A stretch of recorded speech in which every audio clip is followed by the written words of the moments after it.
Welcome to another episode of 5th edition Dungeons & Dragons Tomb of Annihilation. And that it is.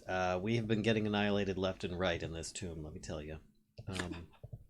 We've only just begun to annihilate. In fact, the DM has been so gracious as to give us extra personalities for some of our characters so we can die multiple times over when we die a single time. Very creative. Anyway, speaking of DMs, let's do introductions. We have in the bottom right corner there, Kashcah. Hi, yep, I'm DM for this Tomb of Annihilation campaign. Mm-hmm. And then if you go up and to the left from Kashcah, we've got Nerevar. Yeah, that's me. And I'm playing Tobias Salazar, special summoner who is commanding his idol on Arokh Ironscale. And the other one, slightly the same as the Arokh, by the name of Tinder. Yep, newest addition to your flock. Flock. Flight. Your flight of dragons. There you go. Mm-hmm. And then next to Nerevar we have Kellisto.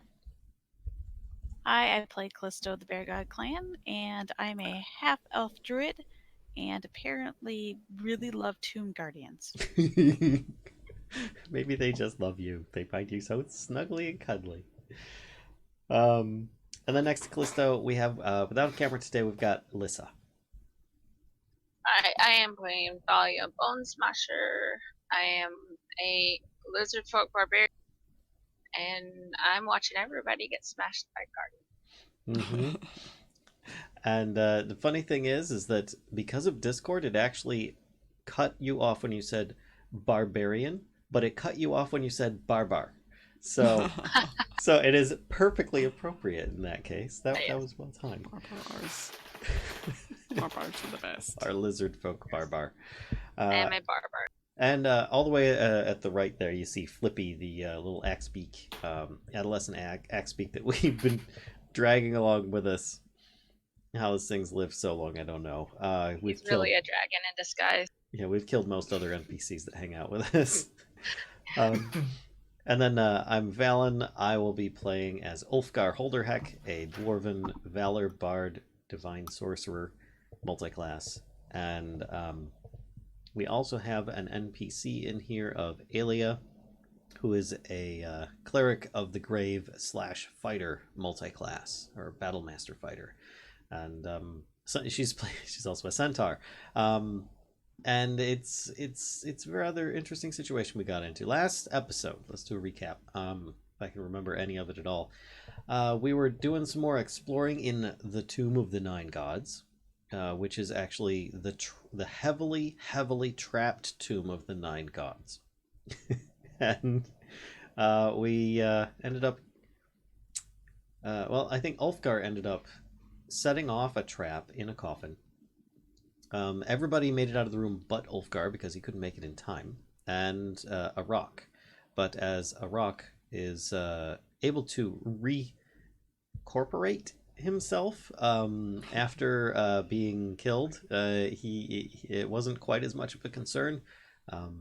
But the room, once trapped, started filling with wine, and proceeded to not stop until he was able to at least pause the the wine flow long enough for his companions to go up a circular wall that seemed to go upside down in a way to an identical room, where they set off the trap there, but were also able to escape, and thus eventually freeing Ulfgar from his own possible tomb.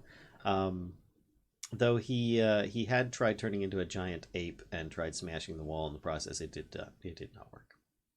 After that, we ended up traveling into this room here, which, let me scroll over a bit, where there was a sort of like a pre-recorded event where a dwarf walks in, sets off a trap, dwarf gets eaten by bugs, dwarf dies, and then it repeated.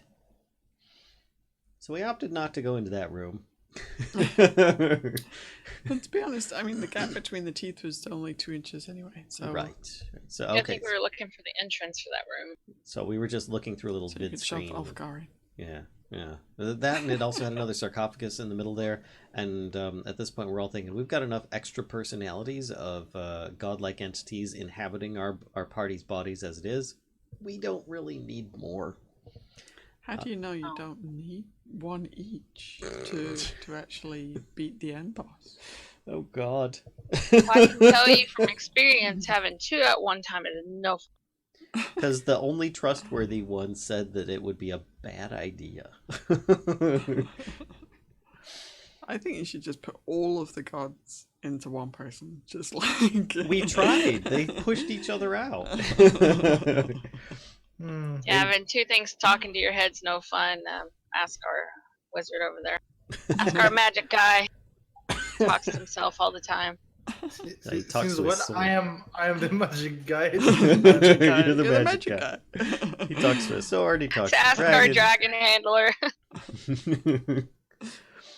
And then upon leaving that room, we also found this plaque that I'm currently highlighting now that had some cryptic clues on it, as we have experienced a couple times now, that sometimes help, sometimes are so confusing that we are not able to figure them out until too late.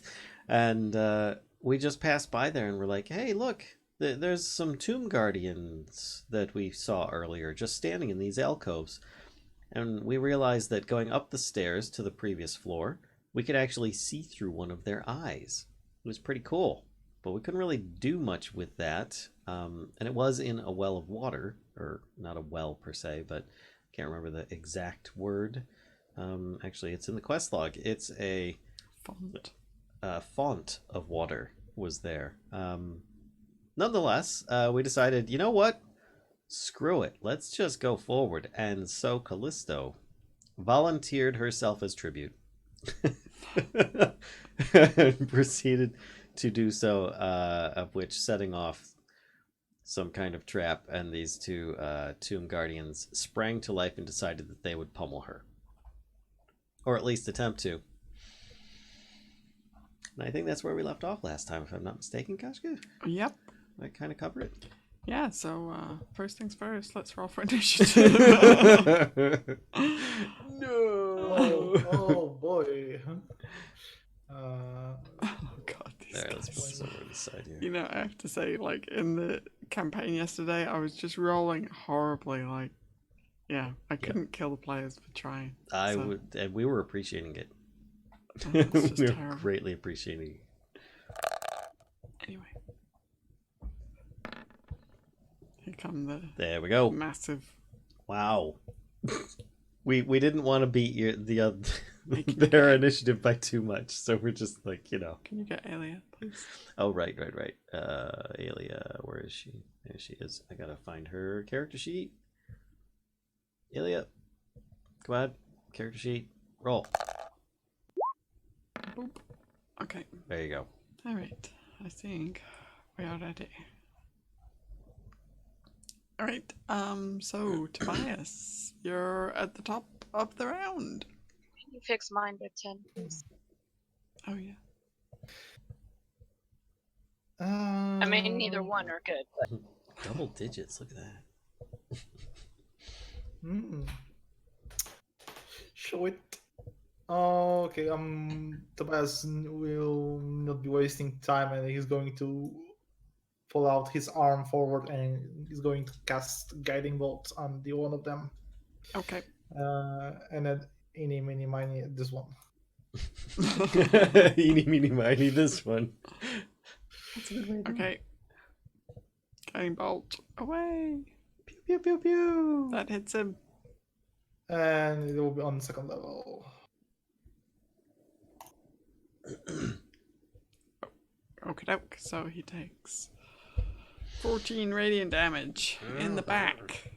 And he's marked on until the beginning of my next turn, so he's easier to hit. For the next Put some attack. stuff on him so we remember this. We need an appropriate doodad. All right. Where's the There you go. doodad? What? Just put a line on him. Oh, look, they have a thing for this. There we go. That's the wrong one, anyway. So you know that. What is the description of this? What, guiding bolt? Yeah, I wanted to pop out the description. Okay, never mind. If you click it on your spells page, it should tell it there instead of casting. Should. It is, but I'm clicking on it and just it's making roll for attack. Okay. Whoops. Do you want to yeah, do mine too. anything as a bonus action? As my bonus action, I'm going to assuming a parrying stance, so I'm gaining 1+1 AC. Okay, cool. Right, Kellisto, you have these guys glaring at you menacingly from within their helms. That's not good. So if a spell says a willing creature, does that include myself? In most cases. Yeah, is it like a touch? Is the range of it Yeah. touch? Yep. Then yeah, probably. I'm going to cast Stone Skin on myself. Oh yeah. Okay. It's a good one. That's a really good one right now. And then I guess I'll initiate my Flame Blade. Okay. Or nice. actually, yeah, I'll do that. Okay. No, I won't. Never mind. Do you want to do something else as your bonus action? Well, no, I only have, that's my only bonus action, so Oh, gotcha. Okay, doke. thanks, heal. All right. Valia. Let's see. This guy here has a special something. Yeah, Special shimmery something going on. I haven't used my raid in a while, so I'm all itching to hit something. So I might as well hit. Let's get it.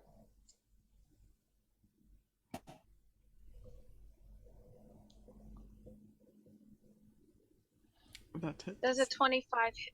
Yes, it does. Does a 25 hit? Okay, nice. You get some warhammer to the back of the head. Does a 24 hit? Yes, a 24 also hits. Oh, and you But have you have advantage, so it's a advantage. critical hit.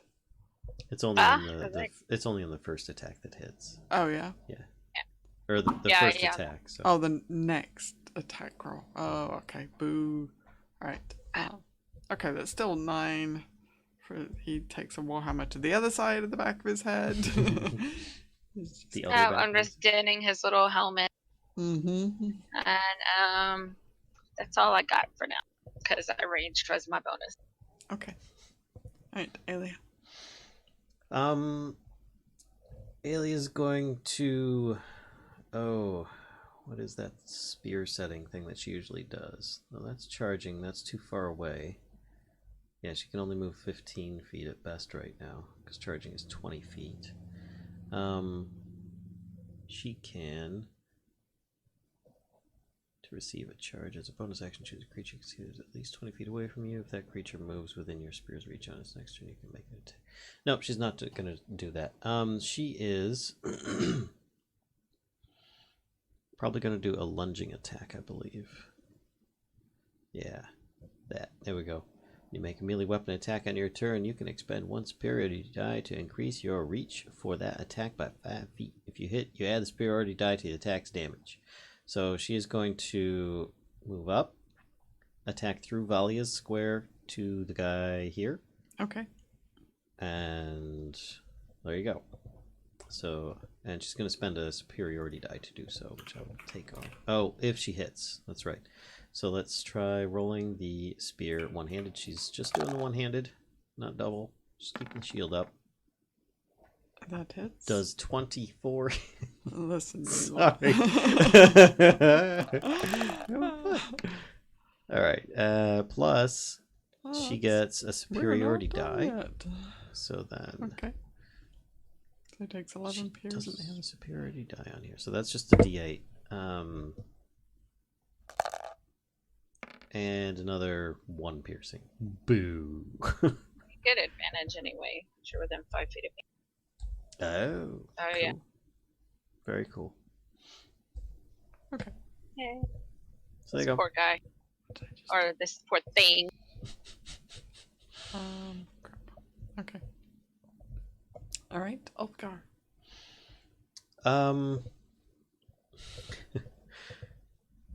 Wondering if he had heat metal, which he doesn't anymore, if it actually would affect Cook and these book? guys. Oh, no, cook and book. Yeah, cook and buck. Yeah, what? You don't have heat metal anymore? I do not. It was one of the spells I dropped. It may be picked up at the next level, though. It would have been so much fun with these guys because their armor is literally bolted to their skin, so it's not like they could even take it I off. thought they were just walking automatons. I didn't know that they actually had anything underneath. But there's not much he can do there. He could firebolt.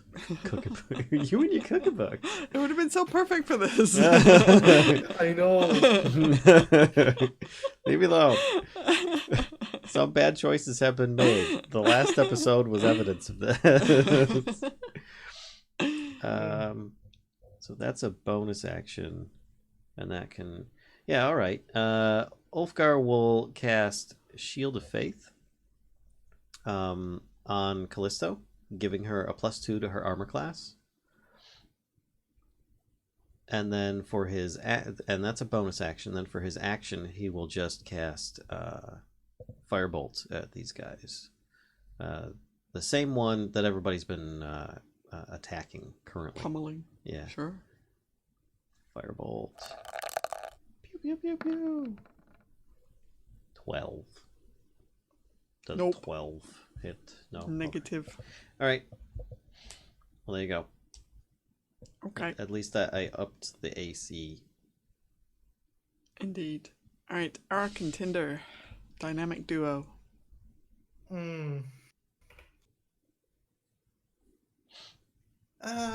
She probably going to move towards the Guardians. And how big is this space? So it's about 10 feet wide. How high is it? Now you're asking. Hang on. I have to go look at that because I don't remember off the top of my head. 5 feet high. 10 It feet is high. 8 feet high. Grandma's bed.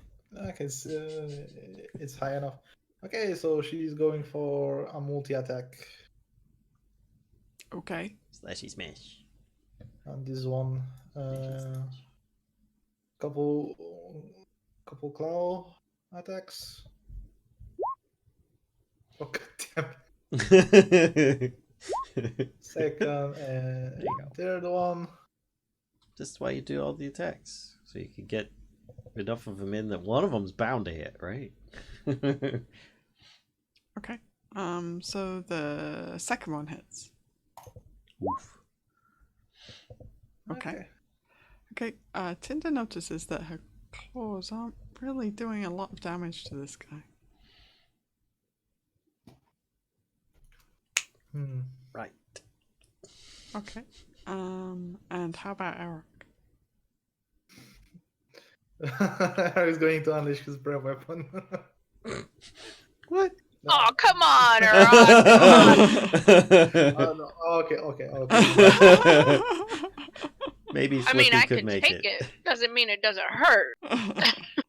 Does that mean Tobias just says no and stands in front and takes all of it?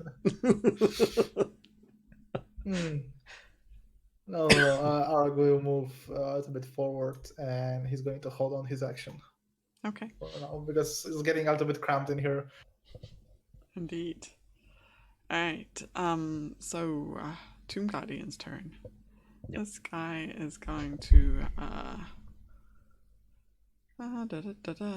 he's going to use his he has multi-attack as well. So he's using 2 slam attacks.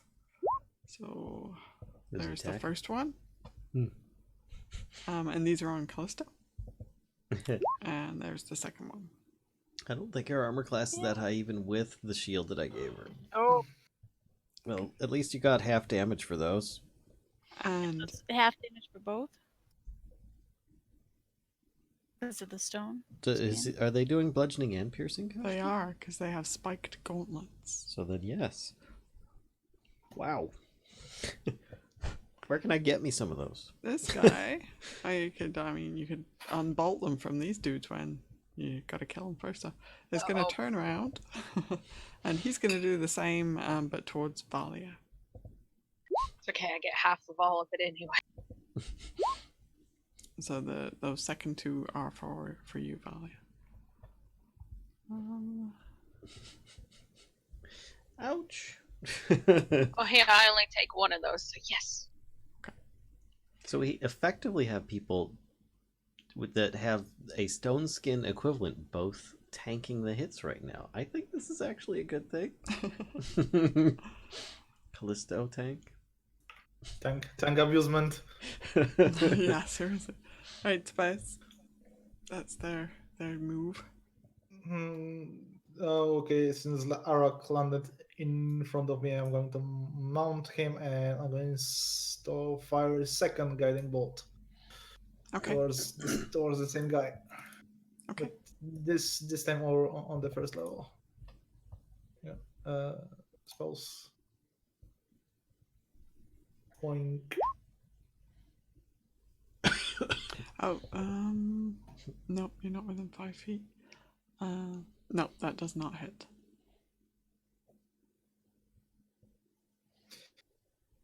Hmm.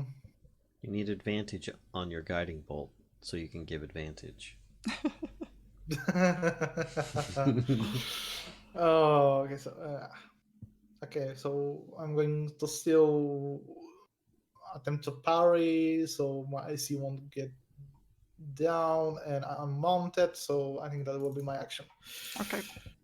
Right, Kellisto.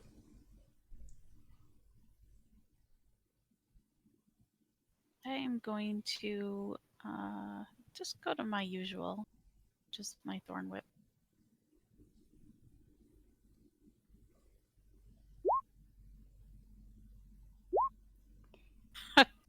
Did I even hit for that one? No, Okay, I'm now sorry. I'll initiate my Flame Blade. Alright, Flame Blade around. Alright, Valiant.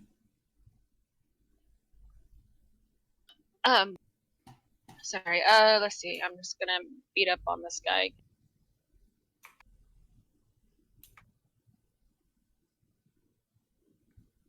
By the way, Kellisto, your Thorn Whip now does 2d6 damage, not Yep. 1. Take 12 points, buddy. That's pretty good. That's good. That hits.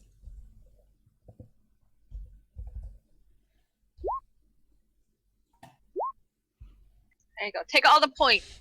Jeez. So- All I'm hearing is bloop, bloop. So are you biting him or clawing him with that last attack? I got 2 of my Warhammer attacks, and then my bonus is my bite or claw. I'll claw him. It's not really going to do a lot, but I don't think biting him is really good for my team. So yeah, you kind of rake your claws off him and you connect really well, but holy crap, he seems like much tougher than you've seen before. So he doesn't seem to take nearly as much damage from that claws as you were expecting. I just yell back, they don't taste as good as they look. A little bit rusty. Okay. And Aelia? She's going to do the same thing again with a lunging attack. Okay. Trying to extend her reach by 5 feet. Okay. And hold on, where is it? Spear, one-handed. 12.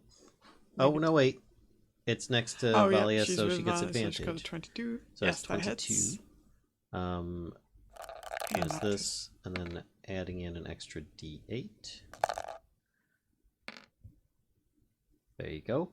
Oh, And she Okay. loses a superiority die. And then let's see, there was Beside the lunging attack, there was it trip attack?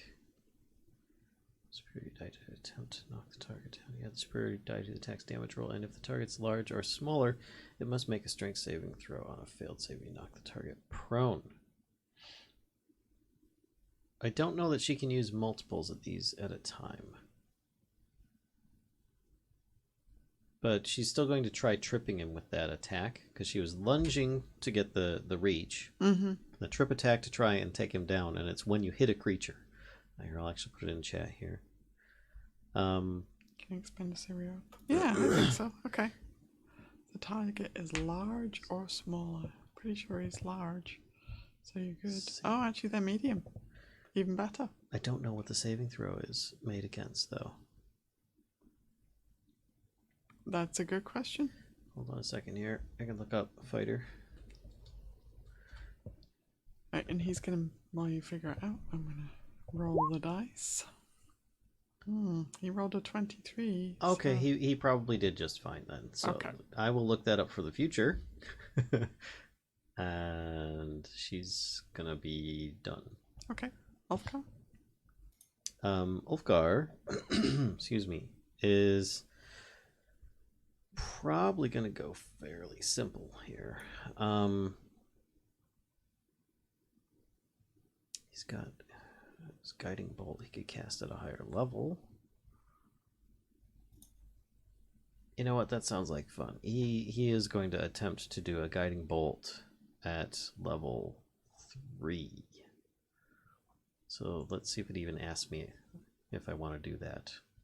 Guiding bolt. No, it didn't ask. I'm just rolling dice. That's level 1, and that doesn't help.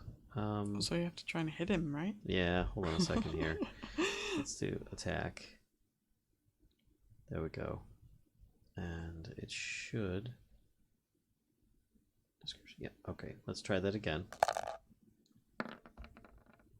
23. That hits. And that is not a level 3 amount. I have to roll 2 more d6s, so I'm just going to roll 2 more. Okay.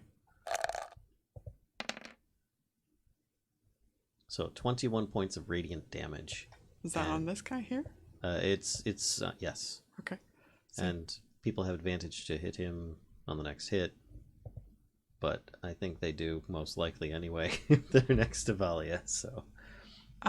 So he was already kind of oozing this black kind of ichor from numerous wounds that he had taken, and yeah, his helmet was kind of bent inwards at some places that looked like they would not be working out well for him. So with the guiding bolt, actually, that just kind of he was already looking pretty well done. So that just finishes him. He kind of takes the bolt squarely to the head again, and just kind of like leans backwards, and he's done. Nice. Great. Kind of echoes around the chambers. This massive noise of this big metal dude hitting the stone floor. All the purple eyes go. You know, kind of looking at you guys. Watching everything as we do. You see a little hand come up with a flag. No, I'm just kidding. Arokh and Tinder.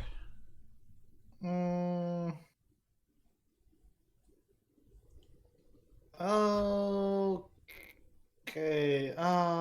So since Tobias is on the Arokh back, so Arokh's going to try and squeeze next to Valia, and it's so tempting. So No. if you're standing on a dead dude, you know you're going to take disadvantage, right? Because that's like difficult terrain. Just going to put that out there. I'm going to stand on the dead guy. Even with Valia's rage? Oh.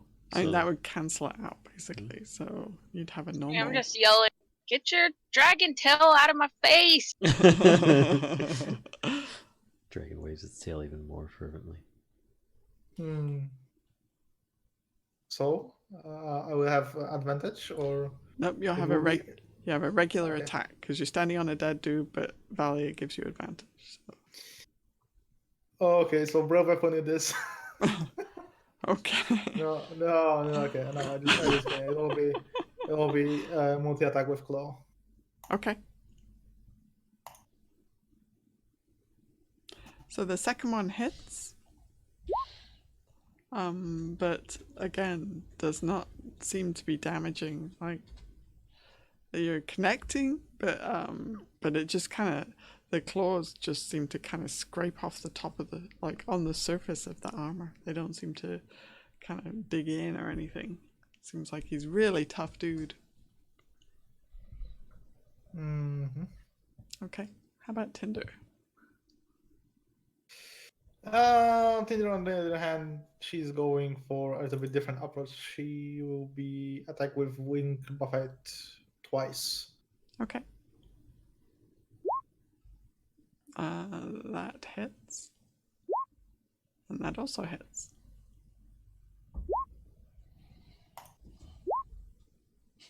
Why does it have to be even? So again, like Tinder's expecting like to do some kind of bludgeoning damage there, like with the just raw power of her wings, smacking into this guy. And it seems to kind of bounce him around a bit, but he doesn't seem damaged from it. I have one more last attack as part of the multi attack. So Okay. I have twice and tail slap as the last one. Okay, so the tail slap hits.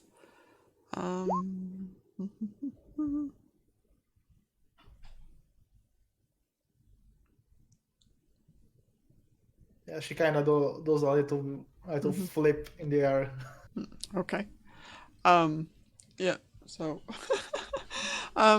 so the tail slap hits, and again kind of bumps him around, but he doesn't seem to be damaged from it. Shame. Sorry. Okay. All right. He's got a couple of targets now who've been attacking him. So we're just gonna go. Kellisto is 1. Arokh is 2, and wait, hang on. I've actually got 4 targets now. So Kellisto is 1, Tobias is 2, Arokh is 3, and Tinder is 4. Oh, helps if I put the slash in. Okay, Tobias. He's gonna slam. He brings kind of a spiked gauntleted fist right in your direction and just kind of punches you in a big way with his slam attack. Boom. There's 1. There's 2. Oh. I rolled fairly crappy on both. Very crappy. Only if the first one hits. Okay. Right, so he does 20 damage to you. Oof. Total. What? 18, not 20. How does It's he? 14 plus 4. That's the second. I thought the first one hit. Oh yeah, that's okay. So sorry. The first one. Okay. 20. Okay. And it's your turn. I'm going to return the favor. Okay. That was a favor. Yay! I'm going to use as my feet multi combatant. Okay. You have attack advantage on attack rolls. Okay. Cool.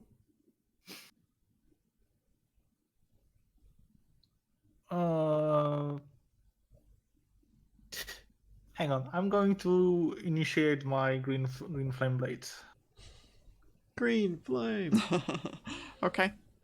I don't have that set up. Oh, sorry. Is on this. Yeah. Is a cantrip.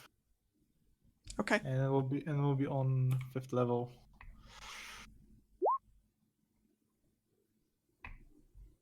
So if I hit him with with my sword, he will be subjected to fire damage. Okay. So, moink. Oh, come on. Oh, sorry. He manages to kind of turn your sword, so as you're like swinging the sword to him, he kind of, you feel it kind of twist, you know, in your grasp, and so it's like, it's just the way that he turns his armor, and it ends up just being the flat of the blade hitting him.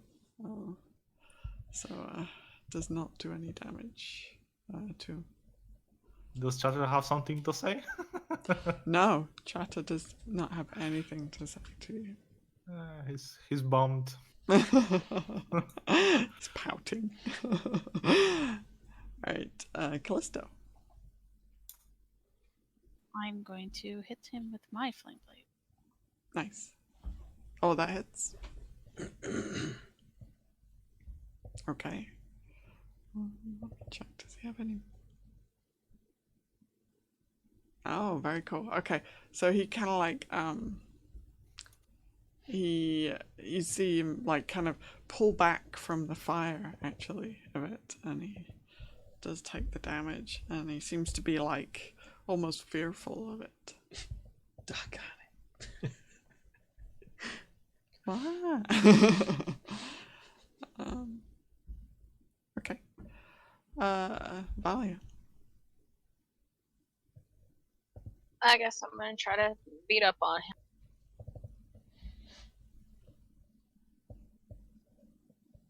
That hits. Okay. That's a good hit. Ooh, yeah. That's not so good hit. If only you you could need give yourself advantage. I know, right? And then my bonus. Only the freaking bard would do his job, right? Not really gonna do much for him. I'll just try to attack him. It hits, Yeah, but does not do any damage. I'm just like more like just kind of shoving him around. Yeah. Die. Alright, Aelia. I think at this point it's just way too crowded up there. She's just going to Sacred Flame and try zapping him. Okay. Oh, so he gets a dex save. Yep. Okie dokie. His dex sucks. And there you It's go. so good. Alright, so he takes 6 radiant damage. Okie doke. See, does he have any? Okay, no, he doesn't. Alright. Got it. Ulfgar.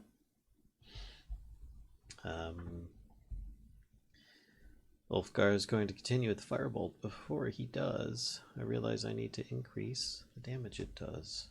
I had that incorrect as well. Okay. He's going to try zapping him with Firebolt. And...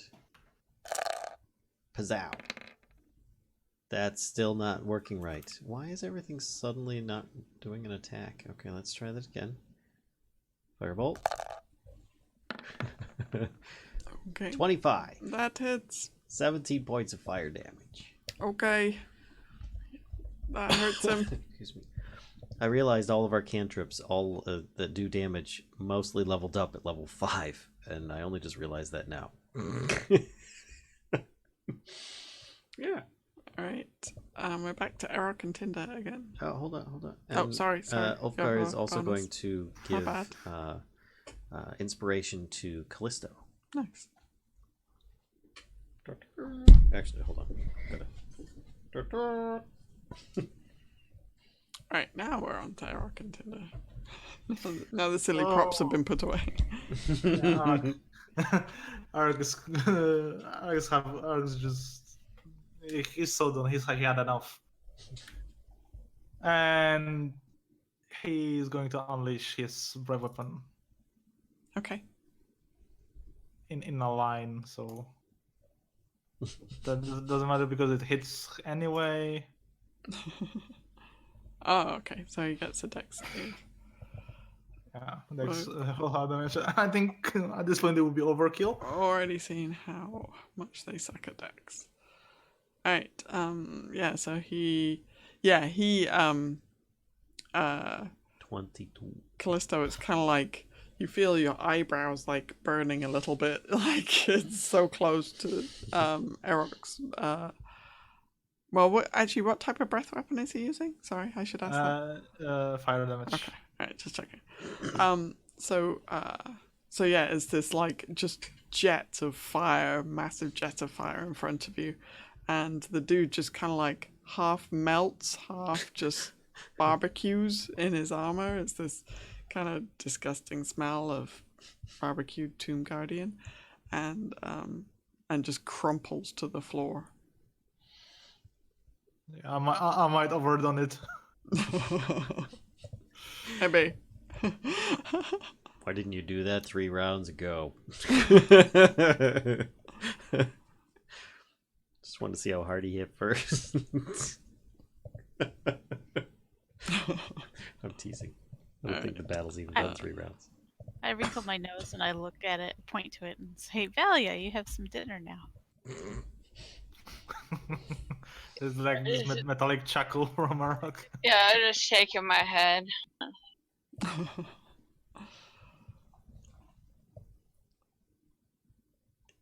There's this smoldering pile, just kind of like sitting there smoking.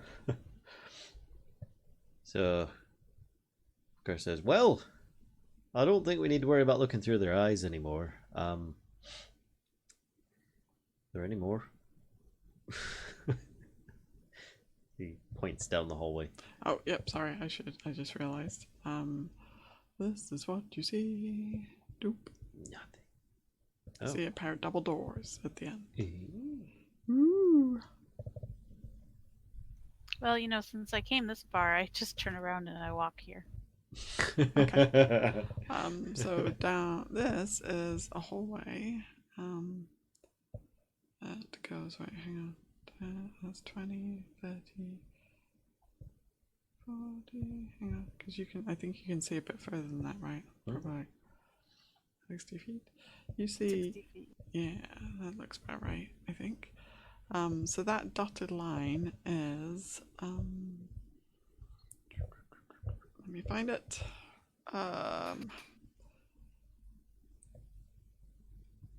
It's like a little kind of it's a metal fence, like a wrought iron fence, kind of around a portico. So you can see this kind of portico. This is like where the roof comes down of it. And it's got this kind of very low, like maybe 2 feet, 1.5 feet tall, little metal fence that you can see in front of it. I look at Tobias and Vallen. I'm like, so, hallway or double doors? Hallway it I'm is. just going down the hallway. I'm like, let's go see what's down here. Less purple stuff. Yeah, that's exactly it. I'm like, no more eyeballs staring at me. I'm good. Well, and you'd like to think there's less purple stuff, but really, purple stuff. I tell Callisto also, watch us find the giant eyeball. Ugh. No. Oh god. Don't give me ideas. Oh god. I just no beholders, no. So We have Beholder's little brother that's not so great. Oh yeah, another god. Baby beholder. Oh gosh. Oh gods. So let me describe this to you guys before we get too far ahead. A 4-columned portico juts out from the far wall, beneath which a stone sarcophagus rests in a wall recess. 4 Ulfgar's gonna love this bit. 4 ceramic frog masks hang in niches around the sarcophagus. Beneath the masks, humanoid bones are strewn across the floor. To the east, a large carving of a tentacled frog monster squats above the shrine. above a shrine, sorry, that's over here, offerings lie on a shelf before it. 4 rectangular frescoes adorn the adjacent walls. So there's like 2 on either side. You know, one like here, one here, one here, and one here, and then there's this like shrine here in the middle. I shout down the hall, Ulfgar, this room's for you. Is it another Yeah, wine I just room? laugh. I just laugh. I'm just like, ha. He starts walking down the hallway. Is it another wine room? Oh, it's better than that. Come on, come on. He walks in and goes, nope, nope, burn it. I'm just gonna step to the side. I'm gonna step in, but I'm gonna step to the side. He walks back out and he just goes over to the double doors and just listens for anything going on over there. Meanwhile, Aelia will join them. Okay. Right, make a perception check for your... What was that intelligence roll? Role playing. Oh, okay. So, make a perception check for your listening at the door. Yeah, you don't hear anything. He's too busy grumbling. You just hear kind of like the chuckling from the the room next door. Mm-hmm. Okay, so Valia, you see the frescoes over here have kind of, they depict scenes, right? The one at the top, a frog-like behemoth, a frog-like behemoth with 4 Amuan hunters riding on its back, finds a small boy in the jungle. The hunters have this look of like elation on their face, right? They're pretty happy about finding this boy. In the foreground, a young woman wearing a frog mask holds a knife in one hand and a headless chicken in the other. So that's the one on top. The one below shows this scene. A frog-like behemoth wallows in a shallow pool as Amuans offer it urns of food and treasure as tribute. Cracks in the fresco obscure the head of the human figure in the foreground, but you can see that it grasps a lit candle. So that's these 2. There is some stuff, by the way, on the shelf here. I think I mentioned that. There's some offerings and stuff. Yeah, I'll kind of move in a little bit, just look around, making sure not to touch anything. And while I'm doing that, I'm like, hey, you on my head there, Papa Zod. I'm like, it's one of your gods, isn't it? Yes, it is. Well done. He's a giant douche, basically. yeah, definitely. I'm just like, great. I was like, how much do you like this guy? I am indifferent. No feelings, particularly either way. I said, hey, do you want to hear something funny? The dwarf got eaten by a giant frog that looked like this guy. Dwarves are fairly ridiculous. Yeah, I do agree there. The dwarf hate on this stream, I swear. I'm just going to move up a little bit and just, kind of look over at the other. Okay, so you're checking out the frescoes. So this one, the one on the top, shows a frog-like behemoth using its tentacles to help the Amuan people knock down a mighty statue. In the foreground, an old woman wearing a frog mask tosses 5 coins from her hands as though sowing seeds. And the bottom one shows a frog-like behemoth wraps its tentacles around a giant crocodile as Amuan hunters stab the crocodile with their spears. In the foreground, an old man wearing a frog mask holds a bug up to his open mouth. What? You eat people.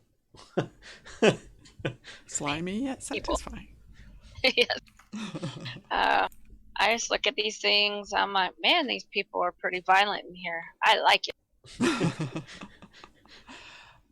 So on the shelf in front of the shrine, you can see, you don't have to touch anything, you can see there's a little kind of stone statue of a frog-hemoth, and it does have an inscription on its base but it's written. You don't think that's a language that you know. There's also a copper bowl that has some bones in it. There's some dead bugs. There's a green wax candle that does have like a little bit of wick sticking up. And there's 5 loose coins. They look like they're gold. Time to get sewing. I want to look at these masks a little bit closer. Okay. Right, that's what they are, right? In the little insets. It is, yeah. Better hope they don't Yeah. start throwing magic spears at you. Yeah, me too. I'm like trying not to touch anything. I'm like so tempted, but I'm just like. Yeah, the masks they look like they're clay masks, painted clay. Yeah, they don't look particularly heavy. They look like they fit kind of humanoid faces. Interesting. I look at Callisto. I said, you know, there's 4 masks. There's 4 of these paintings, and in each painting, somebody's wearing a mask and holding an item, and all the items are up on that shelf. Yep. The walls of history tell all. Yay! I clap. I just like slow clap. And I was like, yep. I said, what do you think? I have a feeling that if we put these on, hold the items, and stand in a certain... Something might happen, something might not happen. You get a god. You get a god. I point at Aelia down there. I said, everybody gets a god. Flippy starts jumping up and down. Yeah. Flippy might get one. Who knows? Flippy's over here just kind of like pecking at these eyeball, like the little eyeball things that are popping up. He's kind of like actually poking at him with a claw to see what would happen. Just like kind of just messing with. Okay. They're kind of like the eyeballs are like dodging out the way or trying to like, and some of them like kind of like retract, you know, so they meld back into the purple goo. They don't. Like, Flippy, don't get too close to that. He just like squawks and just keeps poking at him. So, okay, well, hold on. I'm gonna walk to the door and holler at Ulfgar and. So, while Valia's been checking that out, what have you guys been doing, Tobias and Ulfgar? Ulfgar's been inspecting the door and watching it to make sure nobody comes through while the others are doing stuff. Because we just made a whole lot of noise down this hallway, so he thinks that we were going to get ambushed. He's out banging on the door. Hello? Hello? that and he really doesn't want to go in the frog room. I'm just checking this door for any signs of, you know, how to open this. Any weak points? And they've got handles. That's a weak point. Right. Yeah, there. I mean they look like they're kind of big double doors that open inwards as far as you can tell. They do have handles.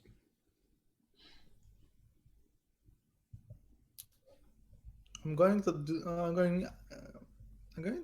push it a little bit to see how well they are open.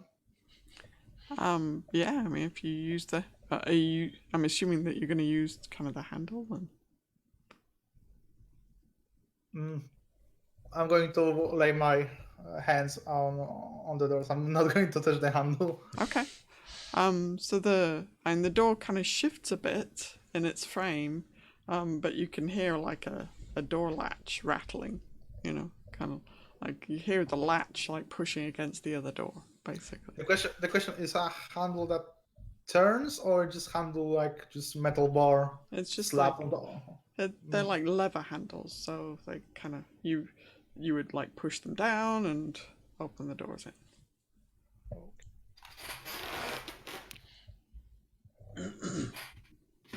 Ulfgar's just kind of watching him with a bit of amusement. You've opened doors before, right? No, think about it. I haven't actually seen you ever turn a door handle. Tobias's true nemesis has been revealed. Yeah, so I'm completely inept when it comes to opening the doors. Hmm. So, are you guys calling for us, basically? Is that what's going on? Yes. Ulfgar says, I'll stand guard here. I won't go through the doors. Why don't you go see what they're blathering about? I'm not going in that frog room.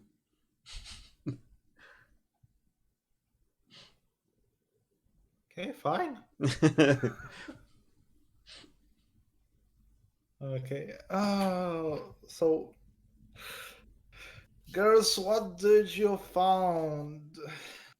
Ulfgar will inspect the dead tomb guardians. There you go. Okay. I think we need you Flippies. to go stand in one of these alcoves. I just nod my head yes. Flippy squawks at Tobias and just keeps poking. Like, look what I found. He's poking the eyeball. And I explained to Tobias what we found and what we think will happen if we with these masks and all that. Hmm. So did the masks actually look different? No, the masks are pretty much identical. Yeah, they look the same as each other. All four look the same. So how are we gonna know, like, where to stand and what to hold on to? I don't know. These pillars that are there, do they have any markings or anything, or they're just plain They're just stone columns. stone columns? Are the items on the shelves arranged in a specific, like, are they arranged similar? Like, is there a way to arrange them? Like, should we arrange them like the paintings? They seem kind of randomly scattered in amongst each other. Actually, like the dead bugs are kind of like in amongst the. There's like one over the other side of the bowl, and there's one in amongst the coin, and the candle is kind of in amongst the coins as well. It's just kind of seems a bit random. All right. So what I'm gonna do is climb over the fence. Okay. Yeah, you can just kind of step over it, basically. Yeah, and inspect the sarcophagus. Okay. Without opening it. I look at Tobias and I just point at Kellisto and I shake my head. I said, I didn't do it this time. I said, hold your head. You don't want any more in there. Okay. So the sarcophagus looks pretty. Out of all the ones that you've seen so far, this one is the most bland. Like, there's a little bit of decorations, like on the top, but aside from that, it's completely plain. Are there like indentations where to put things? I mean, the lid is kind of decorative, but it just seems to have like, geometric patterns on it. It doesn't seem like anything particularly. Should I open it?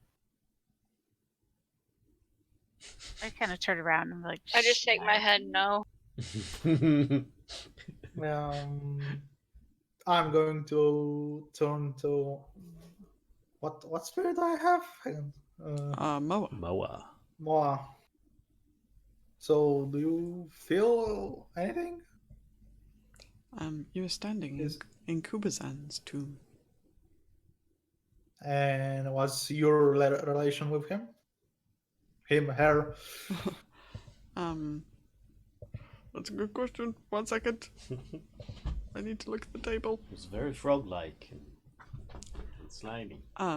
She says, I have no hostility towards Kubazan. How about this bird that inhabits Valia? She says, again, Papa Zottel is as a worthy god. Excuse me, what? I have no hostility towards Papa Zottel. So, what?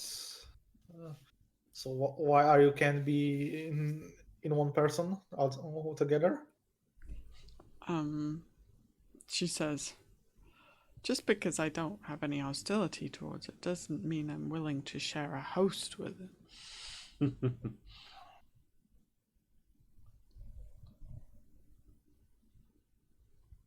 She says, that insinuates as well that that one of you could handle more than one of us. So I don't think that was true either. I'm just taking quick glare at chatter on my back on my side. If you say so.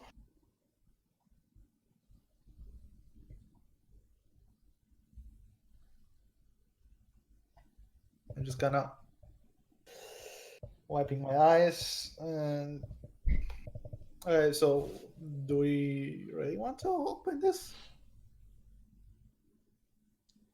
I mean, our experience with these so far, and these, this is obviously this is a room of one of these gods.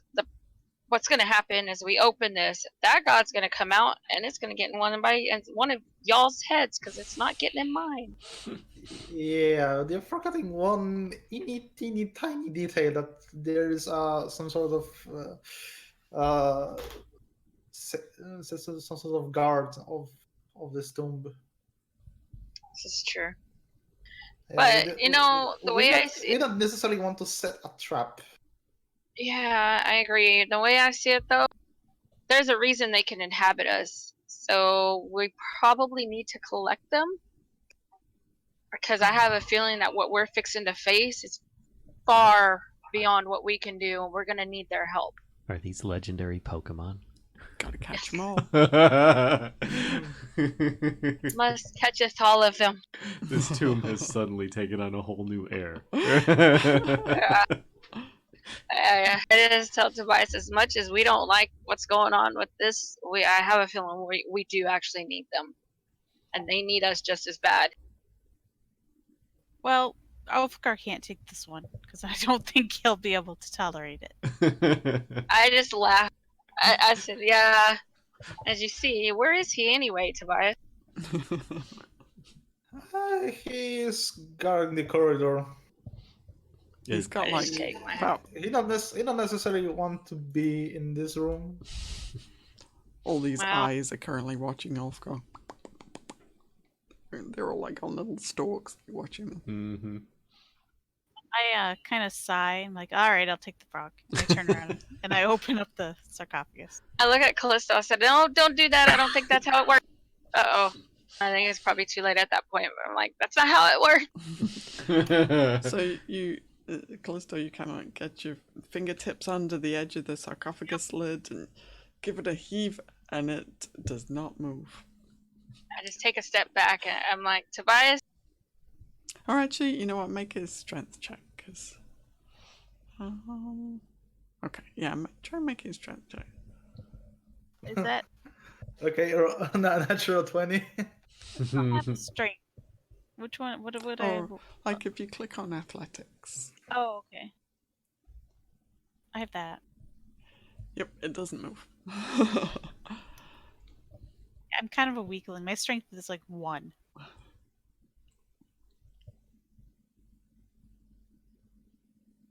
I kind of shrug my shoulders, like, oh well.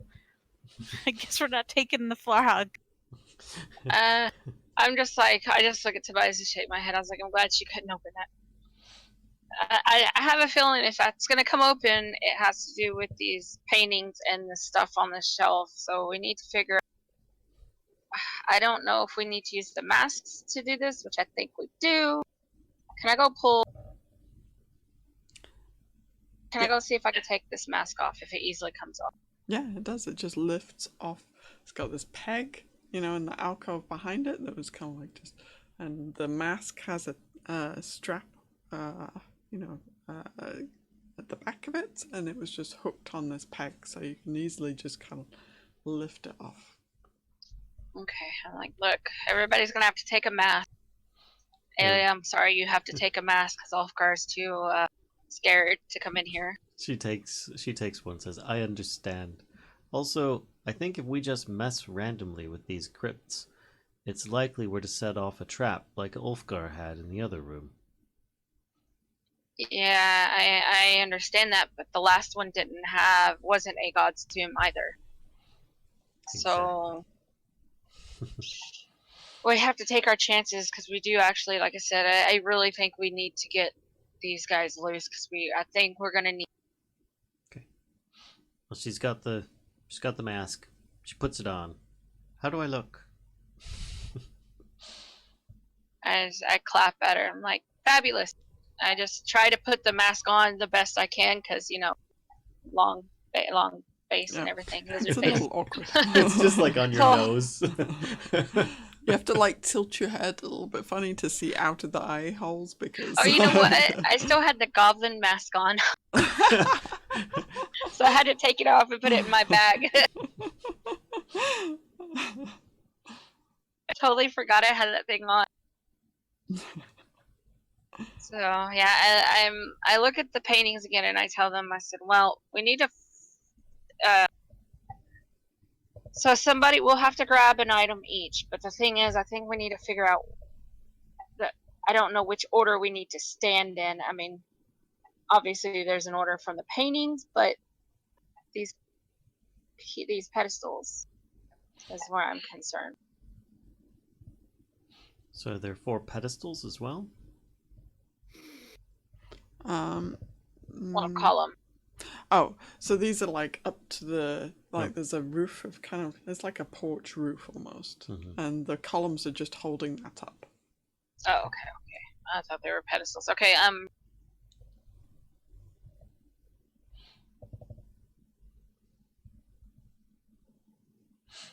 I guess, let's see. The first 2, the lady was holding a blade, right, and a chicken. And then the boy with the candle, right? Aelia walks over to Flippy. All right, I can handle the chicken one. Flippy squawks at her and just runs. Yep, it was the chicken and the candle. Mm-hmm. Okay, and then the second one was the guy with the bugs and what was the other one? It was a woman tossing 5 coins as though she was sowing seeds. I walk over and I'll take the coins. I said, well, I guess I'll take the bugs because I don't see any of you guys eating bugs, but unless you want to. I'm going to reach over and take the bugs. Okay. So is there a dead chicken? Yeah, no, I think there's a container with something on it inscribed. So, wait, hang on. So, we've got, so far, Valia's picked up the bugs, Kellisto's got the gold coins. That leaves, there's a 6-inch tall stone statue, little... There, put a snail. I got bugs. Of a froghemoth. And it's got some inscriptions around the base of it that's in a language that you guys don't read. And there's also a copper bowl containing rat bones. And there's a candle. A green candle with a salvageable wick.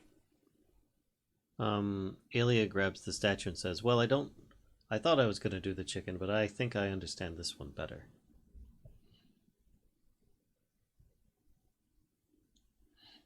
So that leaves bones and a candle. Mm-hmm. The one with the chicken in it, was there a candle in that one too? Nope. The one with the chicken in has, here I'll describe it again. Frog-like behemoth with 4 Amuan hunters riding on its back finds a small boy in the jungle. The hunters seem elated. In the foreground, a young woman wearing a frog mask holds a knife in one hand and a headless chicken in the other. So that's that one, right? And then next to it, like directly below it actually, is the one with the candle. So in this one, a frog-like behemoth wallows in a shallow pool as Amuans offer it urns of food and treasure as tribute. Cracks in the fresco obscure the head of the human figure in the foreground, but you can see that it grasps a lit candle. Okay. So, what's the one with the bugs? I know that there was a guy, like, putting one in his mouth, but what else was in that one? Okay, sure. A frog-like behemoth wraps its tentacles around a giant crocodile as Amuan hunters stab the crocodile with their spears. In the foreground, an old man wearing a frog mask holds a bug up to his open mouth. Okay, I'm thoroughly confused. It sounds like there's 5 things then. So, and then there's one with a statue where the froghemoth is toppling it. So, in this one, a frog-like behemoth uses its tentacles to help the Amuan people knock down a mighty statue. In the foreground, an old woman wearing a frog mask tosses 5 coins from her hand as though sowing seeds. Oh. Oh. So then in that case, she takes the statue and gives it to Kellisto and says, I think this is more for you. I'll take it. And then she takes the bones. So they're in a bowl. Are you taking just the bones, or the bowl and the bones? The bowl with the bones. She Okay. doesn't want to, like, lose them. So. Okay. As she picks it, I say, wouldn't that go with the food? What food? Wasn't there a picture of somebody offering food? Food in the statue. I think the bones are more like those items are just our symbols. Aelia tries to identify the bones to see if they might resemble chicken. Make a medicine check.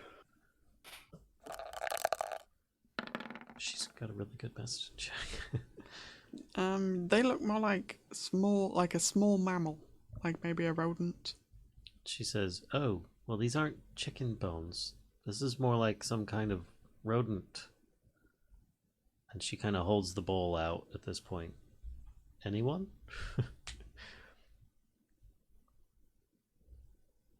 So we've got a statue being toppled with coins. I'm gonna start editing this darn thing. I'll write this crap. Hey, do you want me? Here, you know what? Hang on. I will. So, alright, we're gonna do this. Top right, is this. Oh, you're gonna copy paste? Yeah, I'll put the image. So this is top right, right? Excuse me. Oh, sorry. Crap, that's actually top left. I just realised I'm looking at it from the other point of view. So that's top left. This is bottom left. Okay, that's bottom left. And this one is top right. Boop. Okay, so ignore the first one that you did, and then just everything starts at bottom left. What? So we ignore your first post because it's not actually top right. That one is top left instead of top right. I'm Okay. very sorry about that. That's right. And Thank then you. this one is bottom right.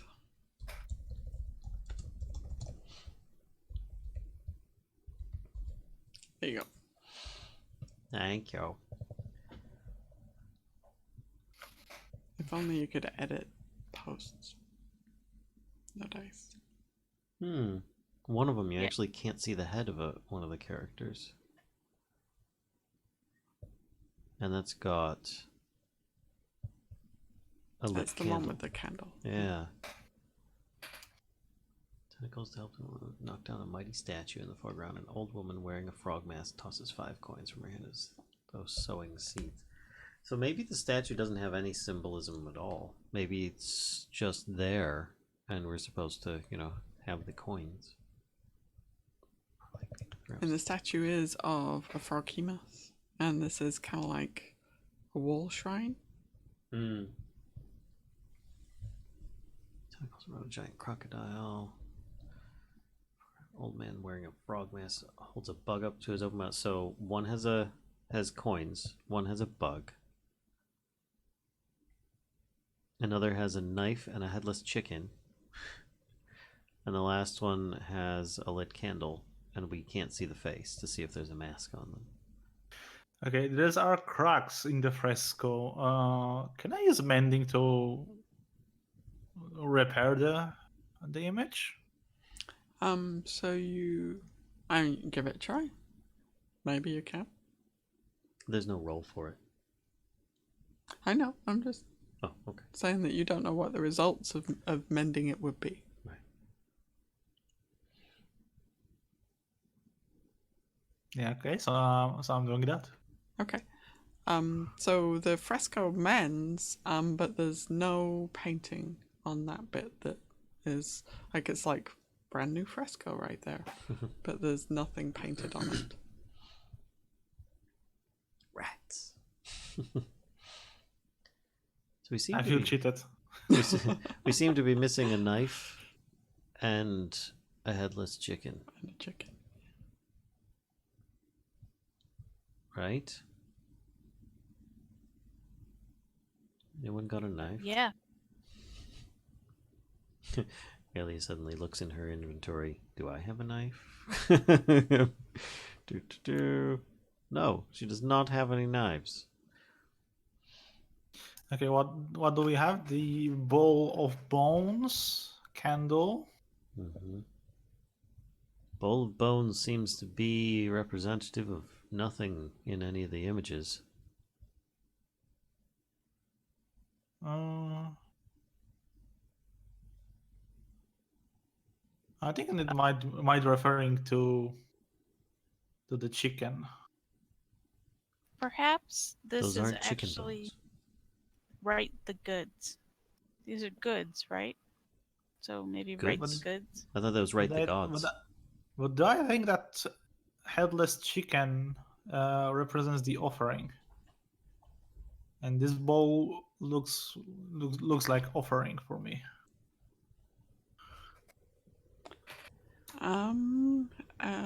Make an intelligence roll for Tobias.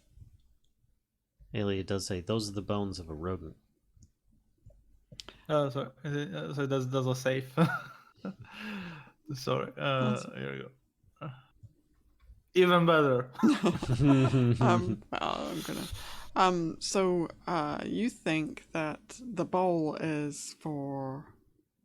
You kind of look at it and you can see almost like a bit of residue in the bowl, and you kind of scratch at it with your finger a bit, and that looks like really old dried blood. You think the bowl is what the chicken blood would have gone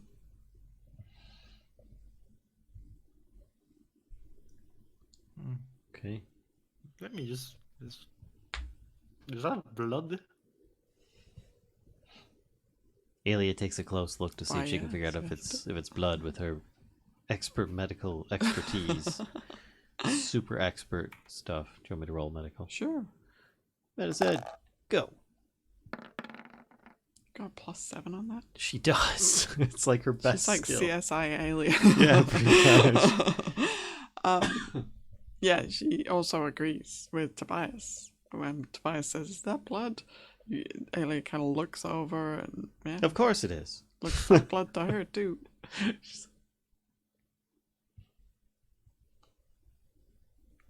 In fact, I could tell you the breed of chicken used to make the. And now she turned into Gordon Ramsay.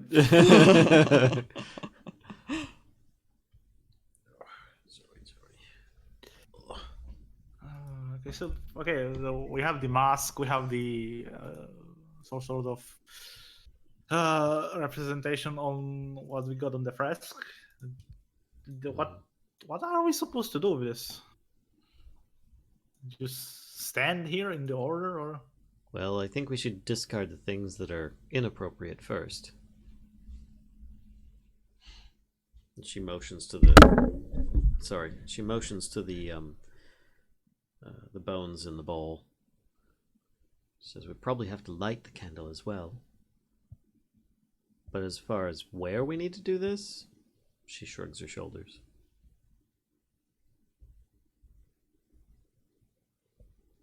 Valia? Do you have something to say? I shake my head. I said, I think we should just get stuff. I don't know. Maybe line up over there by the thing, and we'll see what happens The thing. with the sarcophagus. Oh, so you mean all of us stand in the cage? Yeah, probably. That doesn't sound like a good idea, but I have a feeling that's what's gonna happen.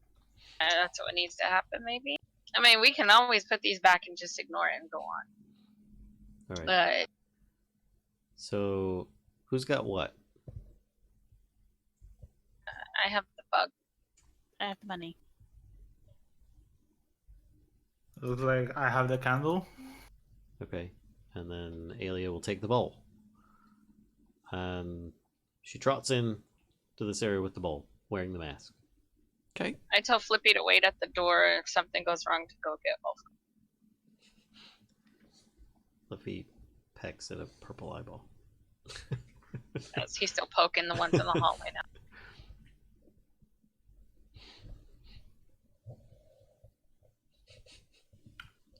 Aelia turns around. Is anyone joining me? I'll come in, I guess, to stand at the end here. If you hold Alt, you can actually move your character in between spaces.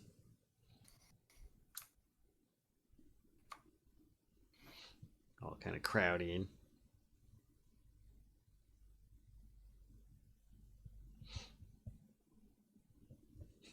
Tobias is going to say out loud, I feel stupid. With the mask, it suits you. And Aelia says, "Does anyone have any fire?" As she motions to the candle. I just pull out a torch. I'm like, yep, I can light this. I just laugh. I guess I'll light the candle. I have a, I mean, obviously I've been lighting my torches, so I got the thing in my pack. I light the candle for Tobias. Alright, well, what do we do now?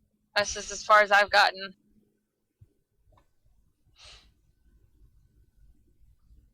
So you light the candle? So you're standing over? Okay.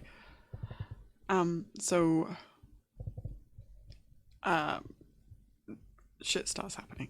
I don't know how else to say this. So each of you feels like just your whole body feels really weird. And as you're kind of like, you feel like you're breaking out in this kind of like cold sweat, and you can feel like your body is like tensing, like it's trying to compact itself into like a smaller space or something. And as you're feeling this and you're kind of dealing with this like physical sensation, it's not like super painful or anything, it just feels like completely wrong. As you're dealing with that, rising up from the floor are some fun friends. Oh god.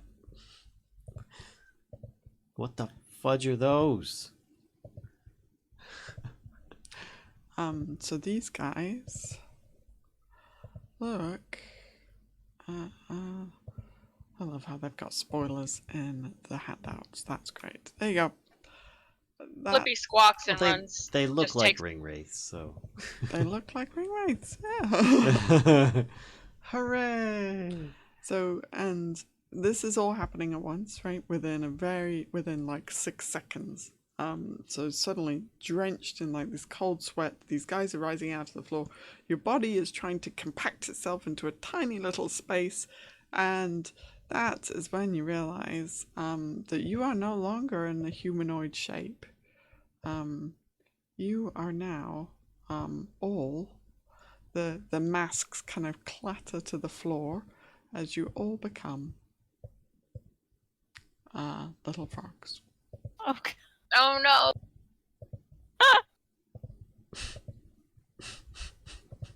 Uh-oh.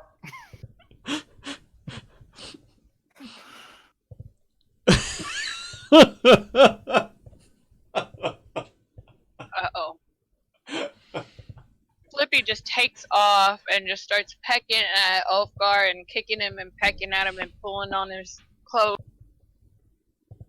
Yeah. What is it?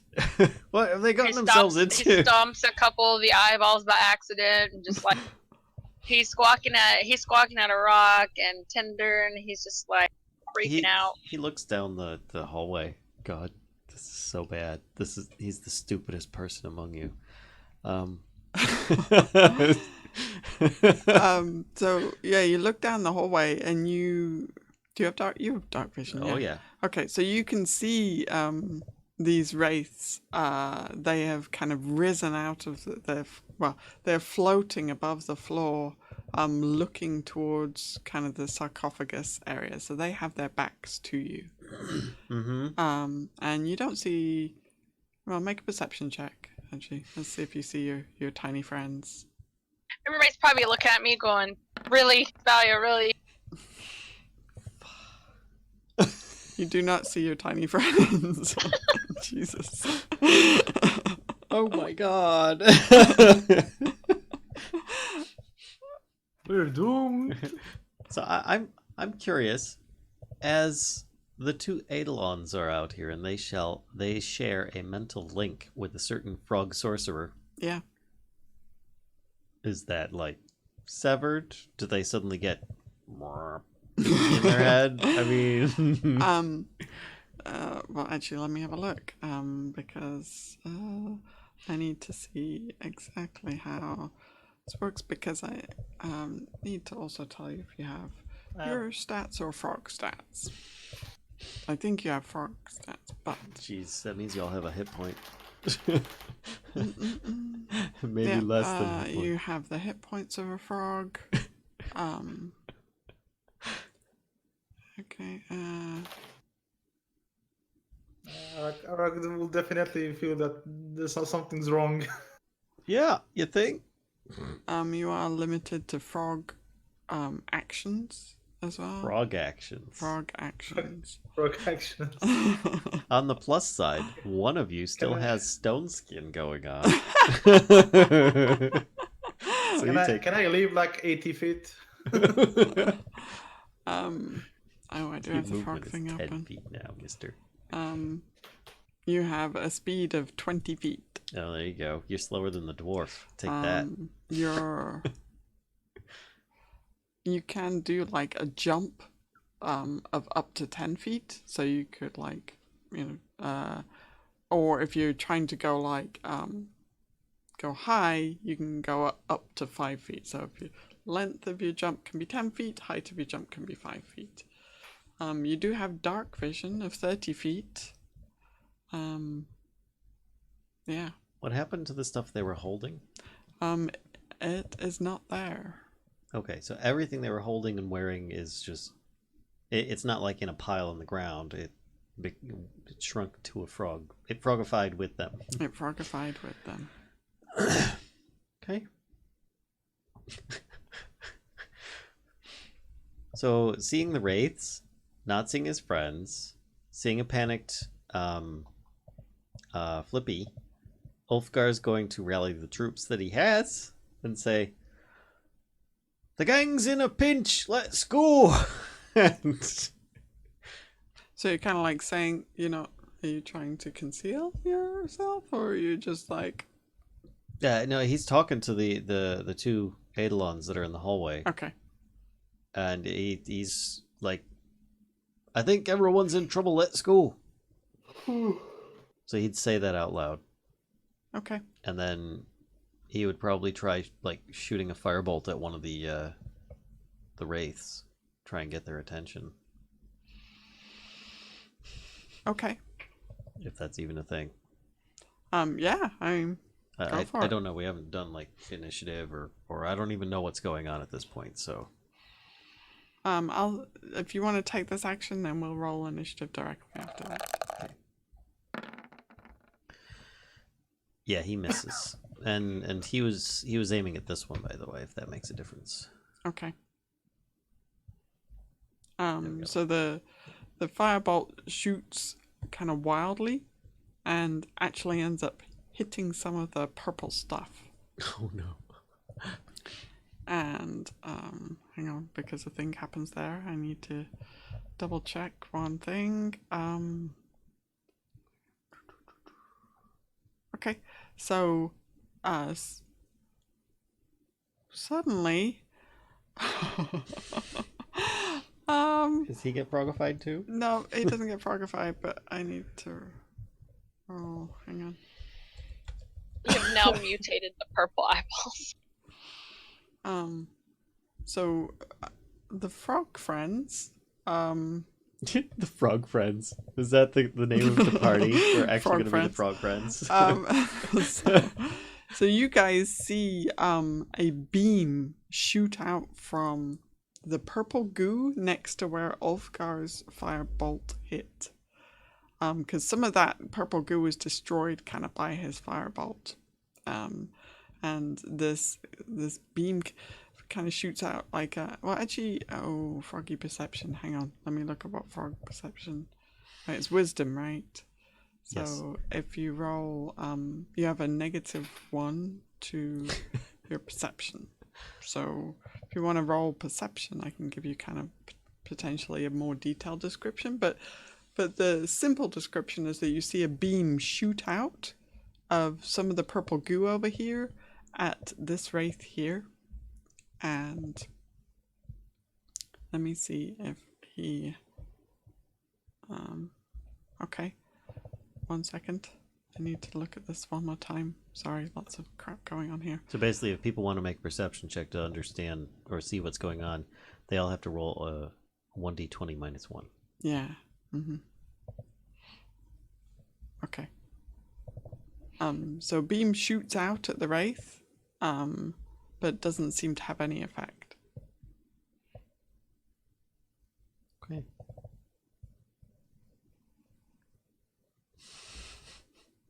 Okay. All right. Here we go.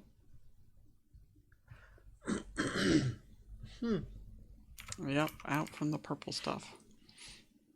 And Callisto. So you saw when the purple stuff next to where it was destroyed kind of sprouted this extra long stalk, and it didn't have an eyeball at the end of it like the other stalks that you've seen. Instead, it had this kind of like glazed sphere, and that's what shot the beam at this wraith.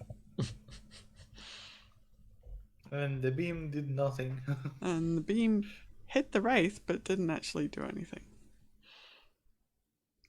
so there was no Ulfgar's effect that you intention saw. with shooting the firebolt, by the way, is to draw the wraiths out Okay. down the hallway. Because he said, "Leave my friends alone." He doesn't even know where they are at. He just knows that they were in there. Mm-hmm. He doesn't Alright. see them. Let's roll some initiative. So Flippy, get out my way. can I actually just maybe I can just share this? Hang on. I'm just gonna share this with everybody.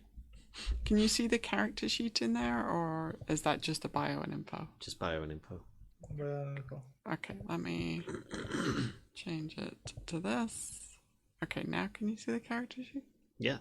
Yeah. Okay, there you go. Froggy character. Team Frog. Frog friends, go. Amazing. The question is if those tokens are connected. That is the question. They're not, and I was also just thinking that I'm going to give them a color so you guys can keep track. Whoa, no, that's not what I wanted. Part of me is sad that I'm not a froggy. You're not a frog friend? Yeah. Okay, so there's a yellow Can I- one. Oh, go on. Hey! Hey, I'm unique. Okay. Unique New York. Unique New York. Represents... You can change the name of the token. So Can you move it, or... It looks like you can move it. Yeah. That's about right. They're all like hop. Okay, hop, alright. hop. So I'm not gonna mess with them too much. I'm gonna give them a tint color that's the same as the ring on your names. Or approximately the same, so you can kind of try and tell them apart a bit. otherwise, I'm just gonna kind of leave them as they are. So maybe I can make this one darker. Hang on. So you guys can control them. Okay. Does that make sense? Whose is whose? Mm-hmm. Okay, perfect. All right.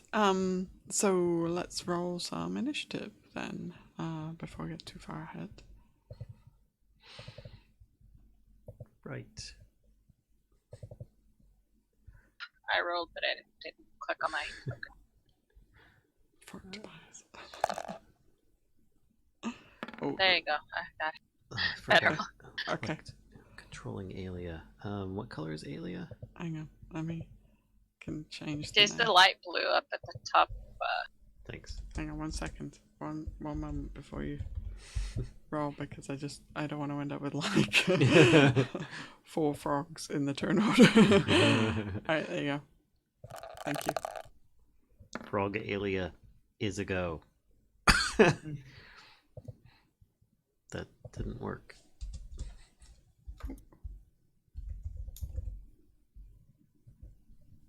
Oh, I think people are rolling with their regular initiative. Frog Yeah, Barbar. it assigned it Let's to my go. frog. Oh, there we Frog go. Barbar. I did frog Aelia. Okay. It worked. Alright. Okay. Close enough. So silly.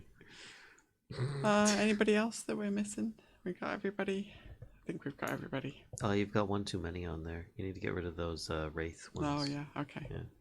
Right. Frog Valia. Hey, GNU. Oh goodness. I didn't even know what to do. I'm just hopping around like, what is going on? What just happened? I don't even know. I'm just croaking around, making Yeah. noise. And I'm just like, oh, they're gonna blame me for all of this. How awesome would it be if Aelia still had a spear? Like a little frog spear. Tiny frog spear. Do a hopping attack. Yeah, I'm not really sure what to do at this point. I'm just gonna kind of back up. Can I squeeze between that wall and that sarcophagus? 'Cause that's what I'm gonna. You absolutely can. You are I tiny. am squeezing between there, holding my action. If something comes near me, or if one of these things come near me, I guess I'll just kind of leap away from it. You're absolutely tiny. You could actually even fit like behind, like in this tiny gap back here. Yep, that's where I'm going. I'm like, nope. Okay. All right. Tinder. I'm so confused. She probably will go and stand next to Arokh. Okay. Kashcah, I have a question about the frogs. When he's done. Oh, go on. Go on. What's your question? Are people's intellect that of a frog? Yes. So they just have general impulses and feelings, not like the intelligence that their character had before. It says that, here, let me look at it again. See if Like all Aelia of would the... recognize Ulfgar as a friend, but she couldn't figure out that this painting needs to have a button pressed in order to open and unlock this door or something.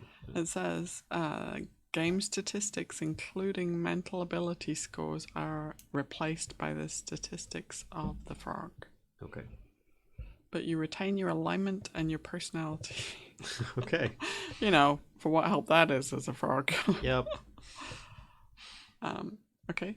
Anything else Tinder wants to do? She will probably hold her action and prepare for attack. Okay. Mm-hmm. Alright, Frog Callisto. Well, now that I know that I don't actually have intelligence anymore, I'm gonna have to change what I was gonna do. Frog blade. Gonna light your frog blade. Well, I was gonna go jump into one of these little. Well, it might still do it because it's close. He just sees like a. I'm going to try to go into one of these alcove-y thingies. Okay. Cool. So you kind of hop into an Apparently, I snapped grid, so I can't actually put it in there. If you hold Alt, you can move your character off grid. There we go. Cool. Okay. Alright, Ulfgar. You don't know what just happened with your firebolt. Nope. Something funky is going on. He's gonna try it again though. Okay. He's gonna shoot the same guy. Mm-hmm. And he's gonna do firebolt. Pew. That hits. Okay. And 2d10 for 16 points of fire damage. And Okay. he will step back. So if there's a fire breath attack going down the hallway, he doesn't get in the way. Okay. The wraith kind of lets out a bit of a cry, you know. Right, Arokh. Like. Like, Oh, okay. Darn. sorry. Mm-hmm. Arokh. The fire, the breath weapon says 60-foot line or 30-foot cone. The Just wait for him to come to you. You can all line up.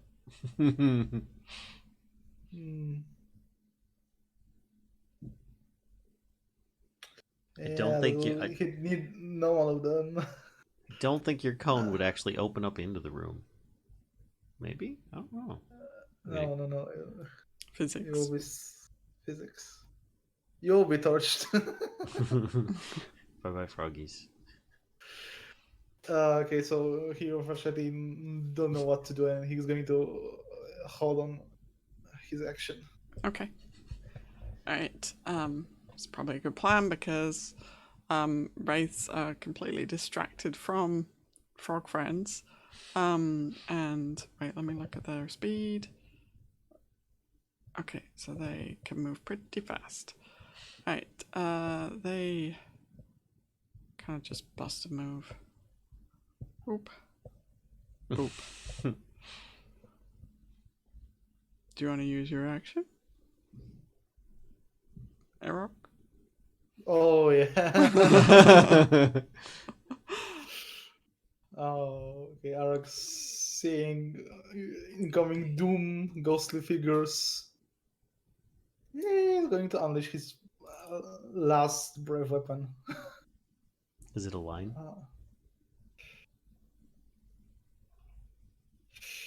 He don't know. He probably will go as short as possible, so it will be a cone. Oh, Okay. crap. So that's Tobias.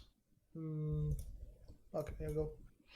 Whatever brave weapon it is. Okay. That actually just hits. Oh wait, the breath weapon they don't have to. They Yeah. do dex Yeah, saves. it hits anyway. They have to make a dex save it, and it's Yeah. fire damage. Okay. So they are fairly. Okay, so we're doing front to back there. So this guy that got the 15, the 9, and the 21. So they take half damage for. Okay, so this guy takes full damage, and this was the guy that was actually already. Oh, you know, it helps if I click in there. He was already kind of damaged there. And this guy. 12 there, and this guy. Negative 12. Okay. So then this guy at the front is going to use his attack.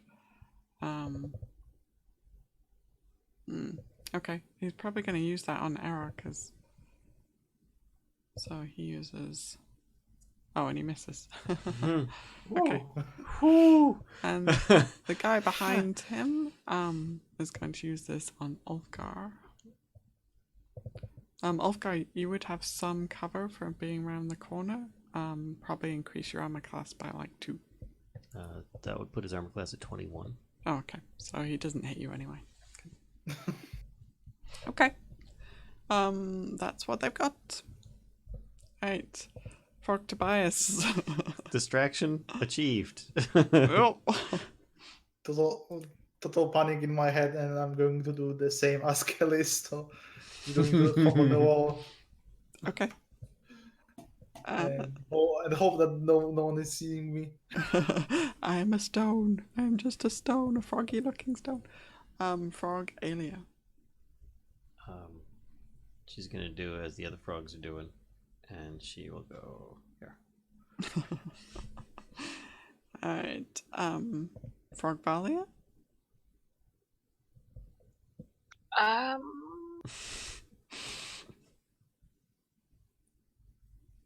Nope. didn't even. I'm so confused. I don't know if we should try to attack them or what. Do you have an attack? Yeah. Is the little Frog Papazotto guy? Is he talking at all? Like, is he like, what is going on? Oh my gosh. You're hearing an evil in your head. The Papazotto guy, would, he does like, this kind of like, it's almost like a face palm. You can almost hear him face palm, you know, and just like, he says, I expect nothing less from Kubazan. So is he like a jokester? He thinks this funny. Is this funny? Papazotto says, he's an idiot. I mean, I agree there. I guess I'm just gonna kind of hop out here. Wait, how far can I go out? I gotta... 20 feet. Okay.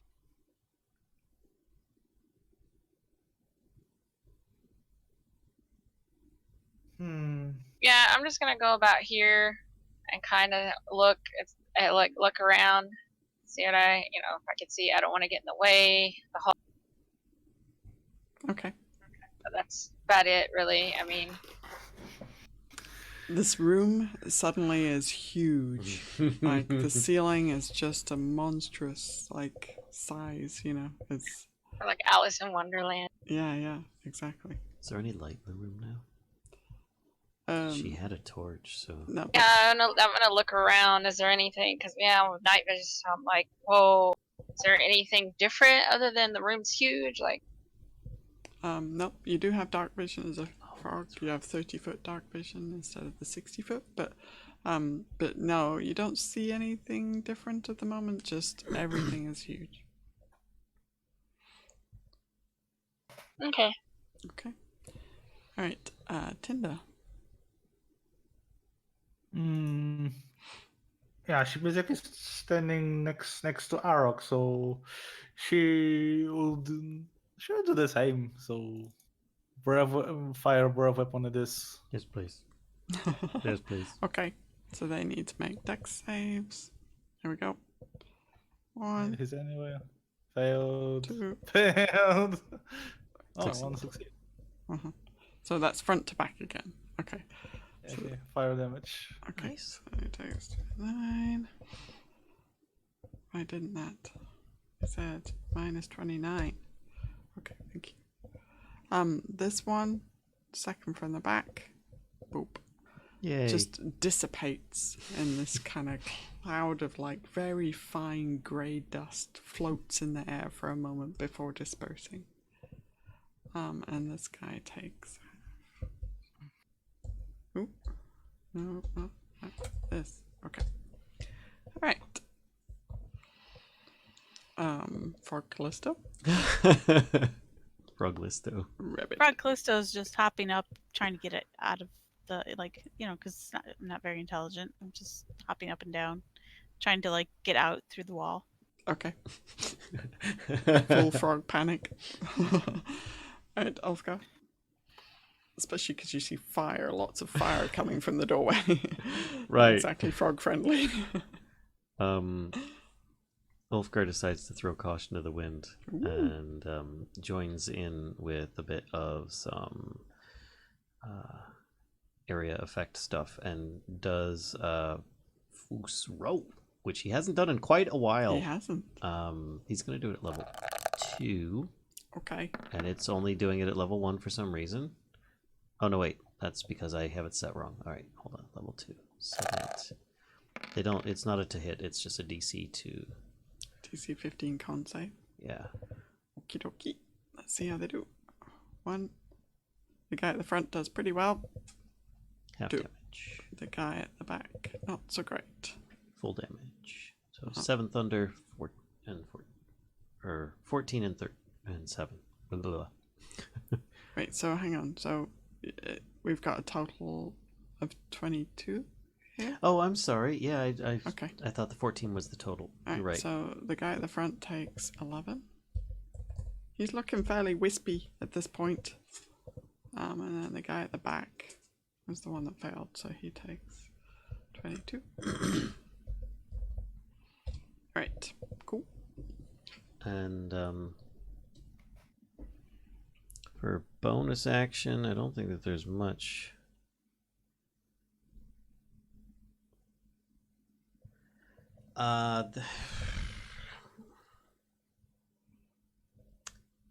You know what?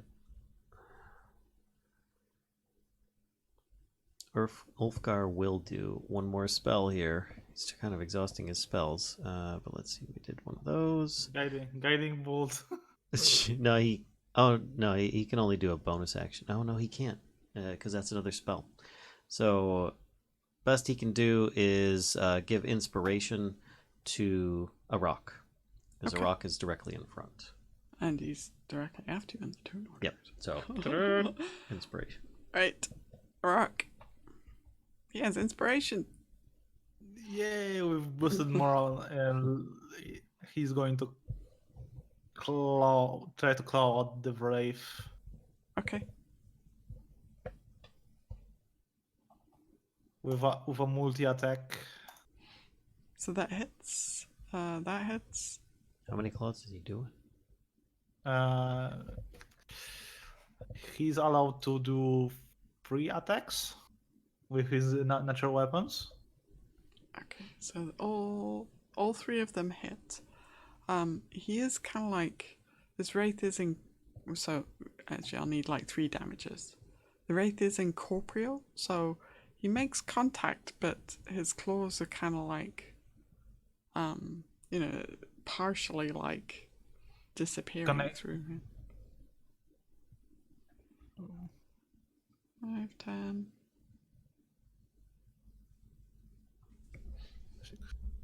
Okay, so 16. Alright, thank you. He's looking very wispy. Alright, and now... Oh, well, so any bonus actions from Arokh, or...?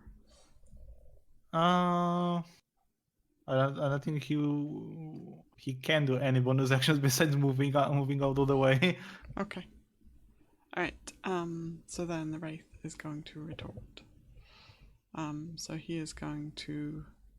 Oh, wait, hang on. Because he's had damage from quite a few of you. Which one does he want to hit? Right, we're going to do Arokh's 1, Tinder's 2, Ulfgar's 3. Sorry, Ulfgar. Damn. Do not pray enough to that. Oh, look at that! Oh, Natural phew. 1, good lord. Too slippery. However, this guy is going to... Oh, I need to the front. No, Oh, maybe. to the back. Oh, flippy.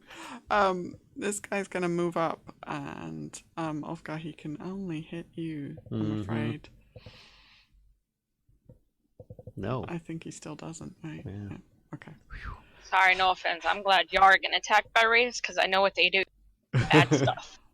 Yeah, I'm seeing the life drain and the number of and the big number there, and then Yeah, there's a yeah. wall of Necrotic text that I damage. don't even want to read. So, Yep. Okay. So frogs. Maybe can I ask you a favor, Callisto? Or, Tobias, do you mind if I just move Kellisto, like swap Tinder and Kellisto so that frogs are all together? what? Oh, it doesn't matter. Frogs, what would you like to do? Oh, I see what you're saying. We're probably going to city. I'm just like leaping. I'm leaping around the room at this point. Just ribbit for this leaping. Like I'm panicked. I don't know. Okay. Right. Then Can Flippy go on my turn? yeah, Shit, yeah. He's just gonna peck this guy. Okay. Oh, Oh, God. I didn't even pull up his sheet. What? Flippy, no. Ulfgar's yelling, "Bad Flippy!" You're gonna get in the way. Oh, I think that's the first miss. Well, no, but Flippy misses, so which might be a blessing in Yeah, disguise. it's like he doesn't care about a bird. Hopefully, Give him another target. Okay. Tinder.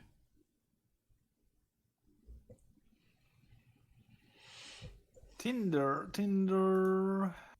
She will spend her last fire breath probably to hopefully finish the race. Okay. So these are cones? Is that right? Those are cones. How is she doing that with that? Or is she gonna just cones are bad. Please no cone. Please no cone. I mean you can do that, but I think I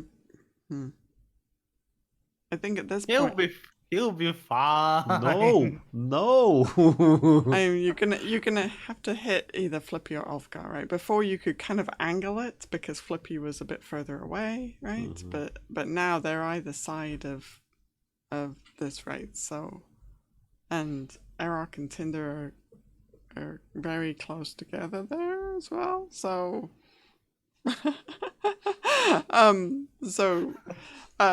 so you're gonna end up hitting one of them if you do a cone. What's your dex? Don't do it. Ulfgar sees him start like breathing in real deep to do another one, and Ulfgar says, "No, don't do it." There you go.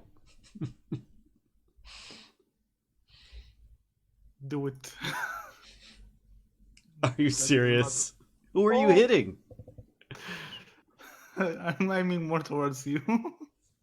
I hate you right now. Because I'm still gonna take the damage. You realize that, right? Okay. You will take half if you make a dex save. Well, let's just hope you don't hit Frog Valia as well. It's 30 foot cone, so. Alright. I hate you. Oh.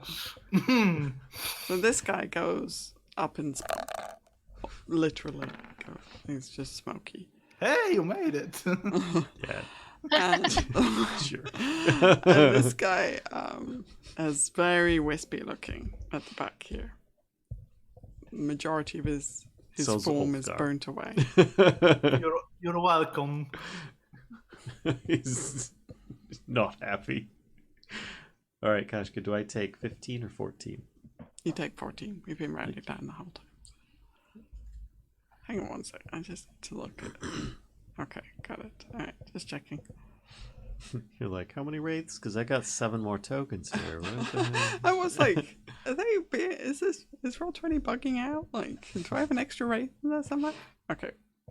For Kellisto, anything you want to do? Well, I guess I'll move now. I was kind of waiting for Frog Valia to do what I wanted her to do, but she's not doing it.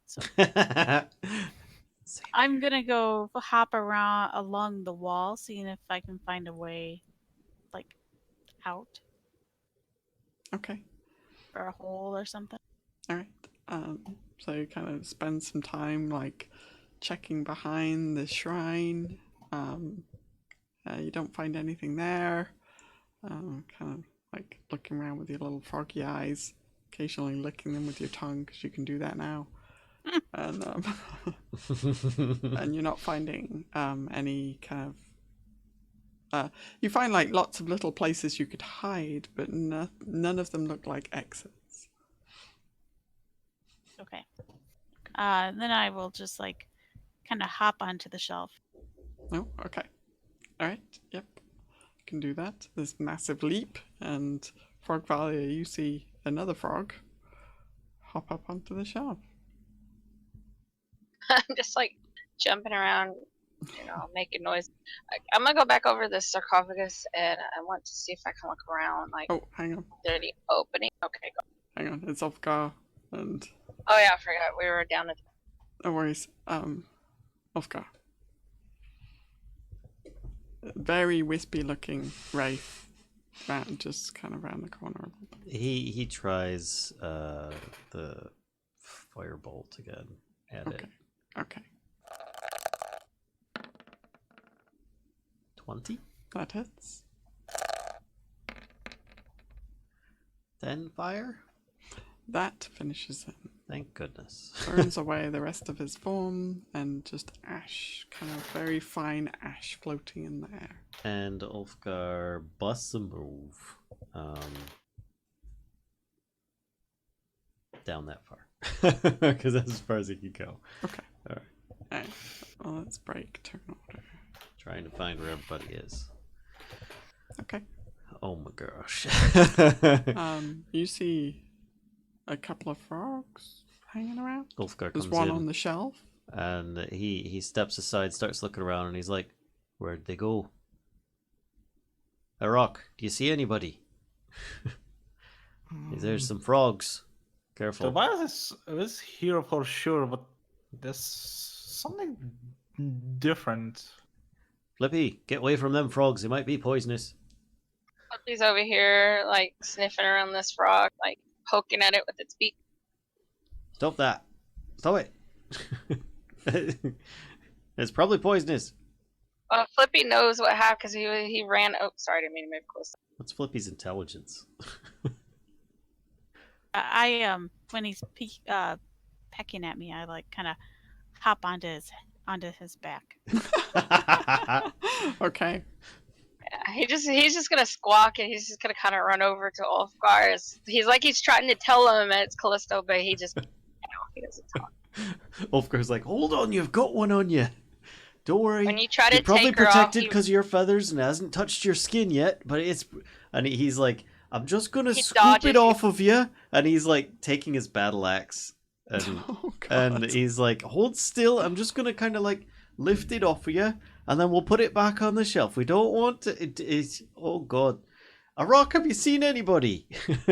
He's gonna run to the other side and try to get them on his back. I'm going to hop up on the try to look around the sarcophagus to see if there's anything different, if there's openings. Okay. You can hop up there and look around.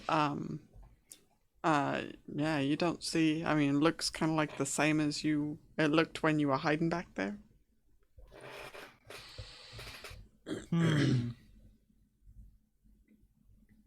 Ulfgar. He's just squawking at Tobias and Aelia, like trying to get them, like nudging them with his beak. So, wait, Ulfgar you're not kind of having any inkling that there are 4 frogs? It was a frog room. Okay, fair enough. So, I mean, scarred by frog.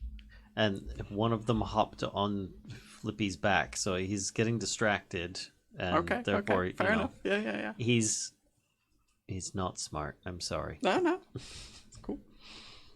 I want him to know this, but I don't think he would. Okay, no problems. He's in panic mode. Aelia would probably start trying to hop over to him. Let's see if I can get her to. There we go. And then just kind of like looking at him and stuff. And then he'd be like, no, not now. And he's looking around at the stuff and taking in all the items and whatnot. He's looking for like a door or something. Oh, you guys had the items in your hands, didn't you, when? Yep. Yeah. Okay, so you don't see... The only item that you see is the little statue of the Froghemoth. And he kind of pokes that with his war axe a bit. You see it's got an inscription around the bottom. Tries to read it. Are you using Well, I don't know what it is, so I don't... It's not a language that you speak usually. Alright, so... At this point, he's a bit more panicked. He's going to burn another spell and cast Comprehend Languages, touch the statue so he can understand. Okay. So when you touch the statue... No, I'm just kidding. Yeah. Frog Ulfgar. Frog Ulfgar! Yay! Frog friends! So the statue, you understand now what it says, and inscribed around the bottom of the statue it says, "Give thanks to me as others have done since the dawn of time." And Ulfgar says, thank you? And he just kind of like wiggles it a bit. Yep. Weighs about 5 pounds. And he sets it back on the shelf and goes, and starts looking around for any other inscriptions that he might be able to understand or need to understand. Quick, while the spell's still active. And he's like, watch out, you little frog. And he's just kind of like, Aelia's still hopping at him and stuff. And he's like, no, go away.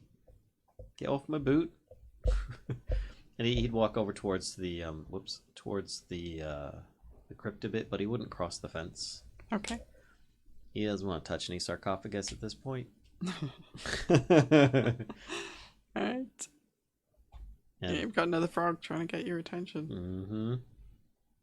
The frogs are closing in. And I mean, he sees the frogs around. All right, Arokh, where's Tobias?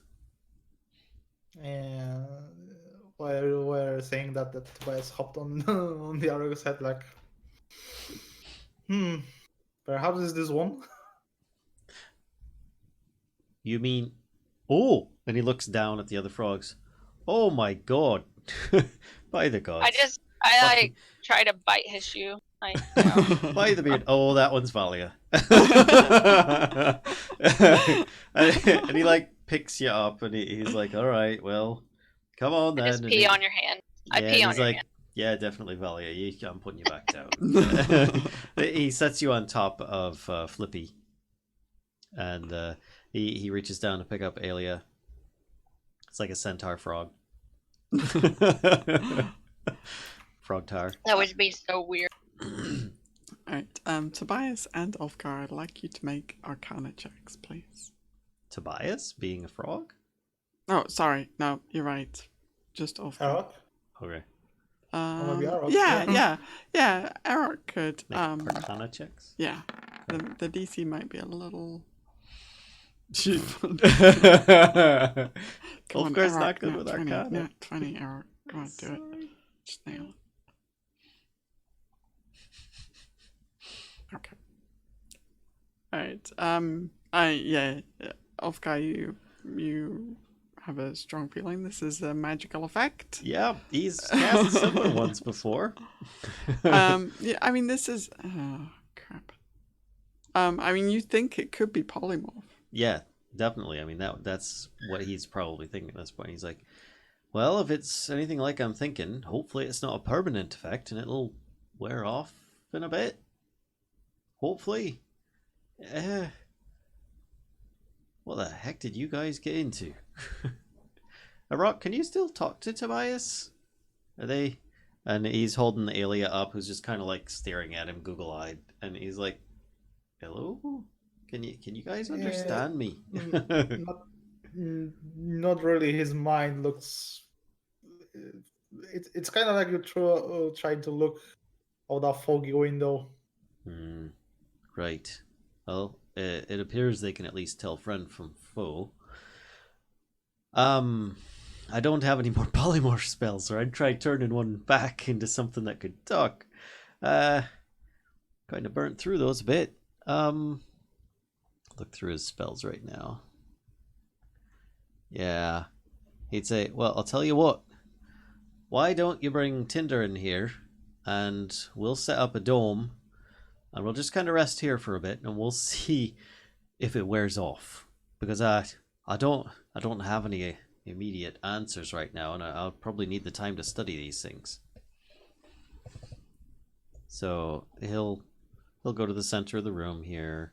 Actually, just where Flippy went right there. So I'm gonna scooch Flippy over, and he'll set up.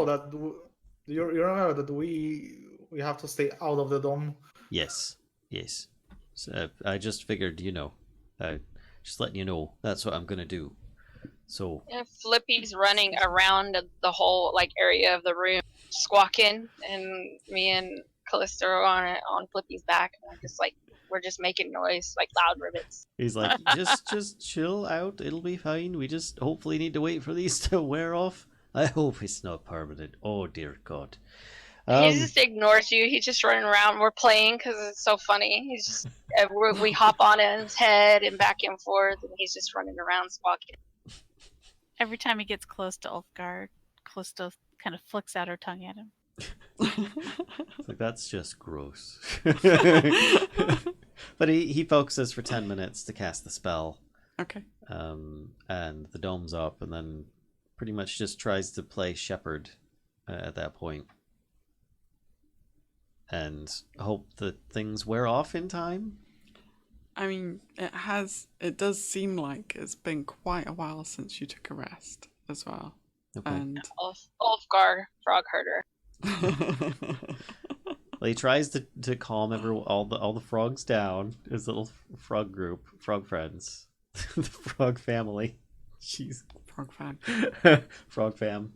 And then it just kind of does as long of a rest as needed, I guess. I mean, he's just kind of chilling. He's not really going to try and go to sleep. He wants to keep an eye on the kids, so to speak.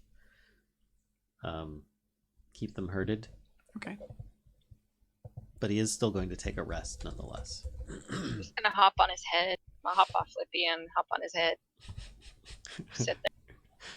He'll play with you guys a bit with like prestidigitation or something like that, Toss little puffs of air at you. Okay.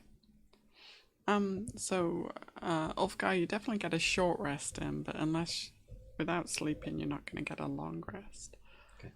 But after, hang on, let me check. After an hour,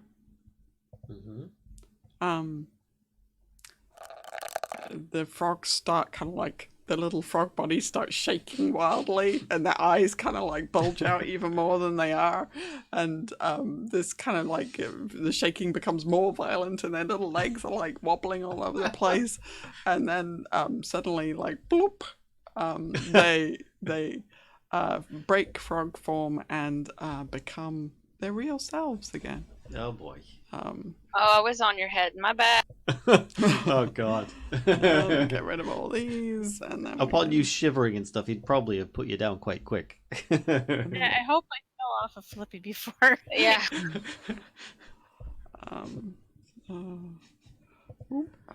Oh my gosh. Wow. Boop.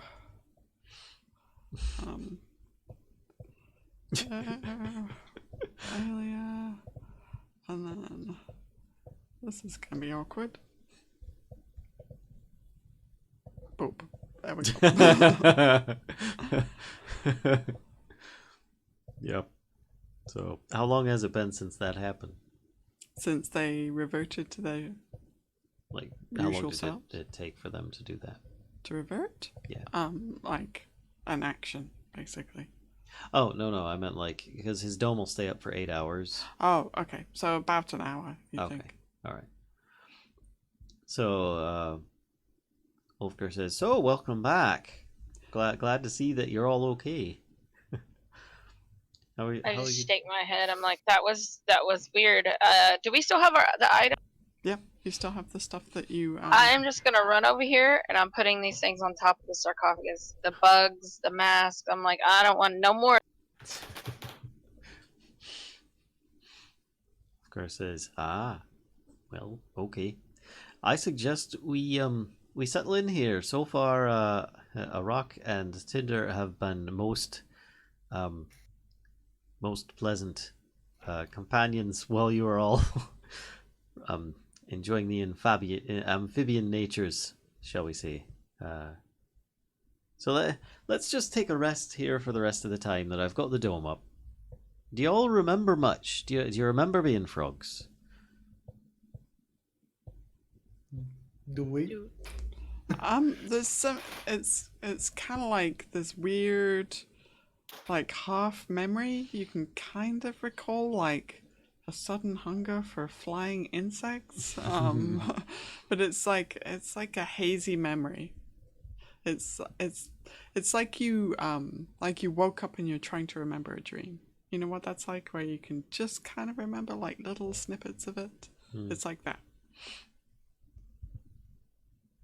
I saw, I was like, I don't know what happened, but I don't want these things. I put them over there on the sarcophagus.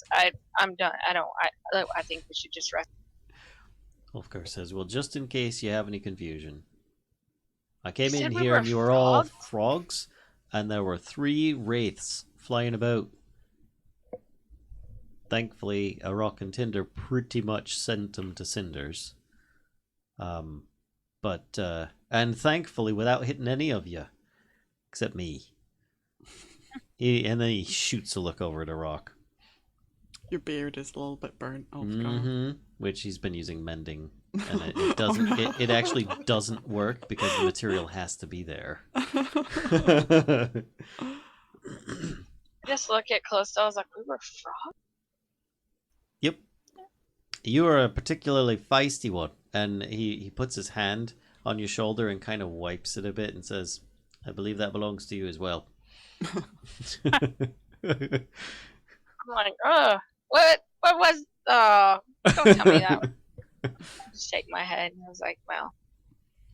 And then he goes, oh, and he looks behind him and says, whose tadpoles are these? And then he goes, I got you. That's just a joke. But seriously, you were turned into frogs. So whatever you lot did, I wouldn't suggest you do it again. Did we get the frog god? I don't know about any frog god. There was wraiths. We offed the wraiths. You turned back into peoples, and I'm good for a rest right now because I'm spent. Wraiths, definitely not frog god. Yeah, no. Yeah. So. What? So there's an urn left, but we can't read it. So we thought by getting the mask, getting the items from the pictures, that maybe that would help. Or well, that statue basically said to pay tribute to Froggy King. Or to thank him. Excuse me, not pay tribute. To thank him. I'm like, go put those items on the sarcophagus. Maybe that'll work. And then after that, we shouldn't touch anything else. Right. Do you want me to mage hand the stuff over there so you don't have to go into that little caged area? Or shall we? You know what? Let's just wait because I can't cast mage hand through this thing without recasting it. Let's just take a rest and then we'll fidget around with the unknown again. Let's be frogs again. And with that, bless you. And with that, Ulfgar says, I'm going to sleep. And then he just kind of rolls over.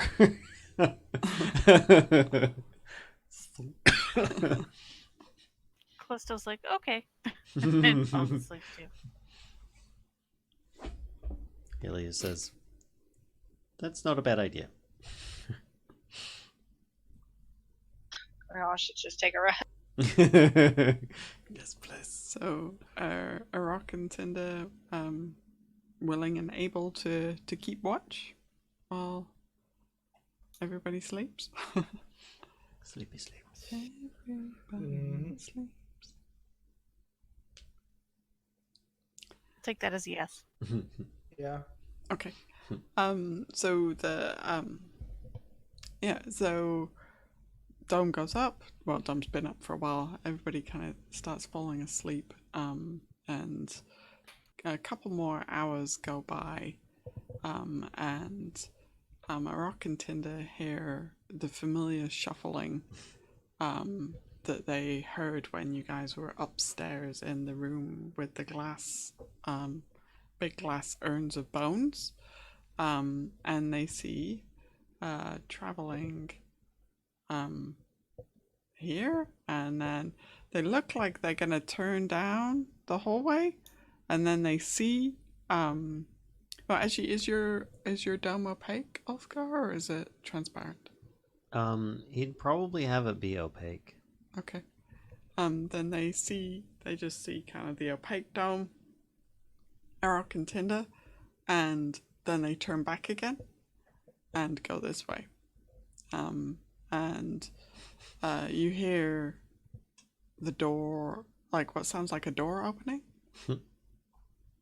then a door closing. Let me know if they're going to do anything. You interrupt me at any point. Arokh probably would go and check the grinding sound. So there isn't any grinding sound this time. It's just like the squeak of a metal hinge of a door opening. And the shuffling footsteps. And shuffling.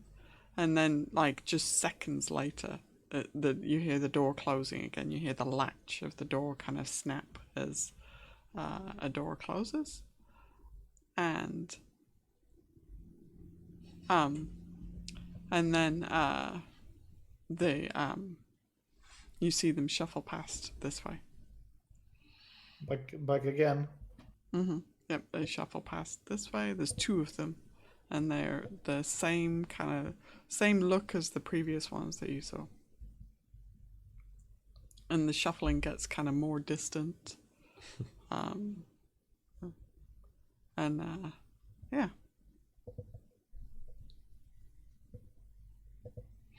It will be more wise to stay in place. Okay. I want to pursue him too, but I also want to be healed and respelled. Okay. So frogs and wraiths. What the heck? Who's thinking of these mixes? So the rest of the time passes without any interruption, actually. There's no more creepy dwarf dudes wandering around. No more wraiths. No more anything, really. All seems kind of fairly normal. We've succeeded. Everything's dead now. And then we're end of the timeline. We got a good rest. Yep. Mm-hmm. Yay. Okay. Time to replenish spells and stuff. There we go. And those. Man, that's a lot of spells. Okay. I think I had 2 spells left. Okie doke. The bubble pops. And Ulfgar says, well then. That's it, everybody. Time to get up.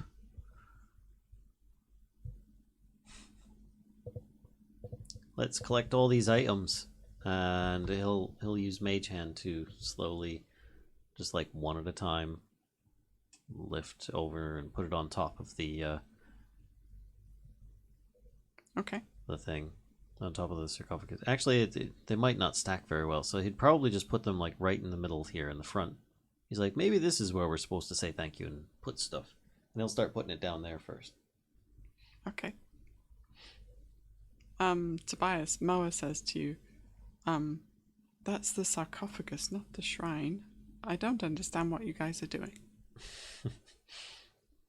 When you trapped in the sarcophagus? She says, yes, but you don't make offerings at a sarcophagus.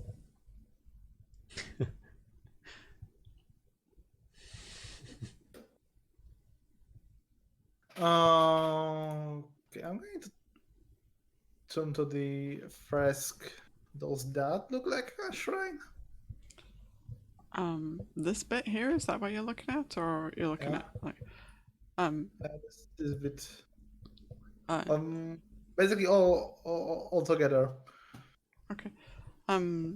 She says, this is a wall shrine in the center.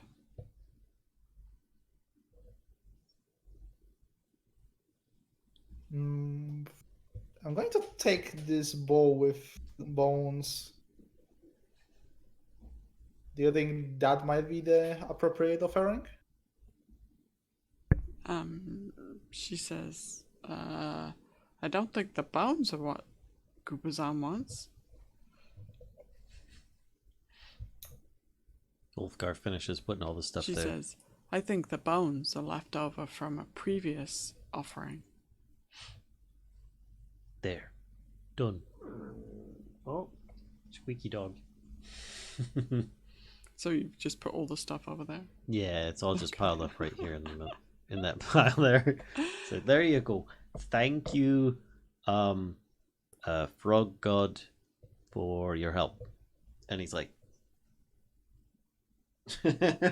waiting for nothing to happen, obviously. Valia, do you have maybe some leftover of those fish jerky? I rummage through my bag, and I pull out. There's like 3 pieces left. And Flippy's like looking at me, squawking. I said, "Sorry, Tobias needs it." I give it to him. Flippy looks sad. We can always sacrifice Flippy. I look Noah at Flippy, says, that and is Flippy an nudges excellent the. idea. Oh, Flippy nudges the no. fish jerky. He just nudges the fish jerky at you. Oh no. Okay, I'm going to put fish jerky in the bowl and place them in the general area of this wall shrine. Do you still have the mask on? No, all the masks would have been put in the pile over here. Okay, so nobody has the masks on? Mm-mm. Okay. No, they all fell off. Yep, that's true. I didn't know if anybody kind of put them back on again. So Ulfgar looks over and says, "What are you doing?" yeah, so you put the fish jerky in the bowl and put the bowl on the shrine, and kind of stand there, and yeah, nothing happens. We missing something? I'll go get the bugs and put the bugs on there, and I'll grab the mask. Aelia And says, I'm like, these have to do something, so I'm gonna put the mask on and put the bugs on. Yeah, Aelia even says, everything was already on those shelves, so I think that we need to do a little something more. She said, maybe that's what the ceremonial garb was for, like you say. And Ulfgar goes, I don't even know, but I do know that by not being here, I was able to make things a bit safer for y'all. So if you don't mind, and he starts leaving, Aelia's like, no. Nope, I grab a hold of him. He's like, I don't want to be a frog. Well, like, we need these guys, because whatever you're gonna face is probably gonna kill us faster if we don't. So just bear with us. I look at Aelia, I'm like, you're the one who does all the rituals and stuff. You didn't think of this sooner? I was a frog.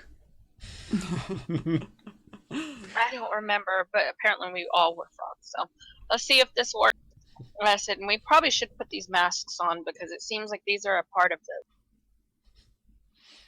the. Okay. Ulfgar's not having part of the mask. Okay, I'd like everybody to make an intelligence check. Uh-oh. That's not going to end well. No, it's not a save, it's a check. I know. And Aelia... That's Ulfgar gets... What? Tobias. He never gets this stuff. Okay. So Wow. wait, which one's Aelia and which one's Ulfgar? The second one was Aelia. Okay. Alright, so Ulfgar, you suddenly have this, like, epiphany. And Tobias, you kind of think of this almost at the same time as well. And Ulfgar, you have this epiphany that you have to do, like, what they're showing in the frescoes while wearing the mask, because they're wearing the mask in the frescoes. So you have, like, one of you has to stand there with the candle and light it, and the other one has to stand there with the bugs and eat them. Another one has to stand there with the gold and toss it on the shrine. And Ulfgar is saying all this stuff, and Aelia's like, yeah, we were going to try doing that within the caged boundary over here, and we turned to frogs. And Ulfgar just kind of looks at his shoes at that point. And Tobias, I think, Tobias, I think this is kind of like your 20 there. You realize that that with Moa's prompting as well, that the place to do this stuff is in front of the shrine as as an offering. Excuse me, you got catted. Oh, sorry. So the place to do like all these actions that you're seeing in the frescoes is while standing in front of the shrine, because that, like, at the shrine is where you make offerings. So in there, right? Yeah, like just standing in front of the shrine, like just standing in here. Well, we were kind of close on the idea. And Ulfgar, the other thing you realize is that you remember Tobias saying something about there being old dried blood in the bowl, and there were bones in the bowl. You think that somebody killed a rodent in that bowl in the same way that the woman killed the chicken in the fresco. We'll have to sacrifice something.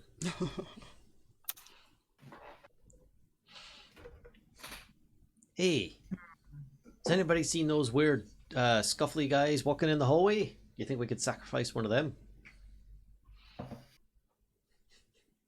Yeah, or, technically, Arokh or Tinder will just revitalize themselves.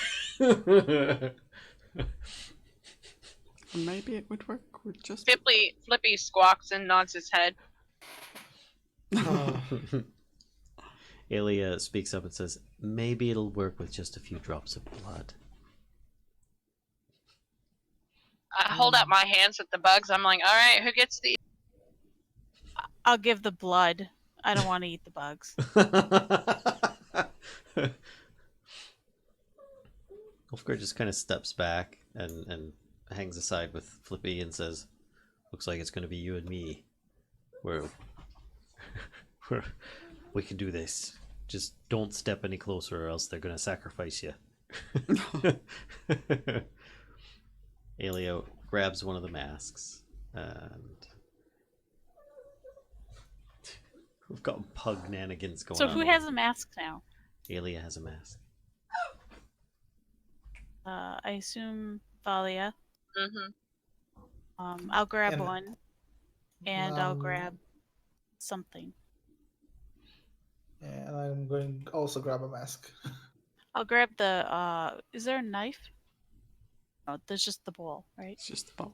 Ulfgar produces a dagger.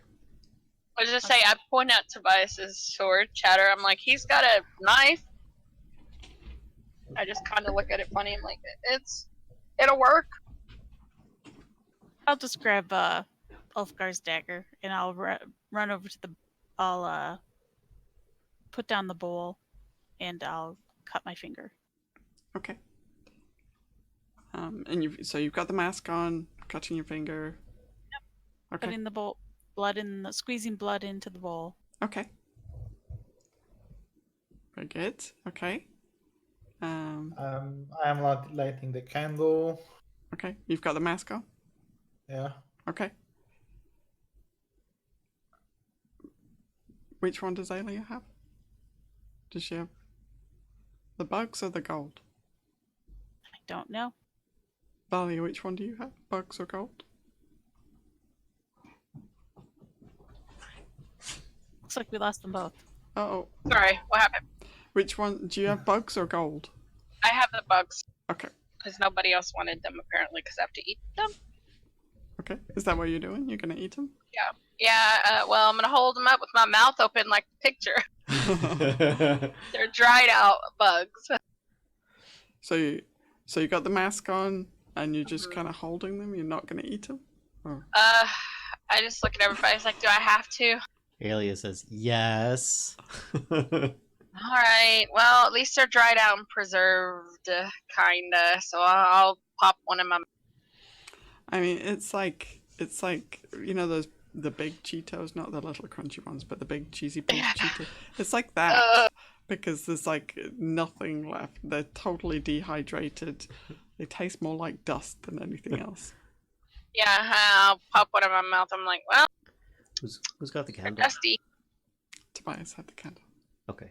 So all that's left is Aelia with 5 gold coins. Which she would act like she's trying to plant the coins on the altar, I guess. Okay, so as Aelia throws down the coins, you hear a noise from the sarcophagus, and the lid slides open. Here it comes. That's all I say.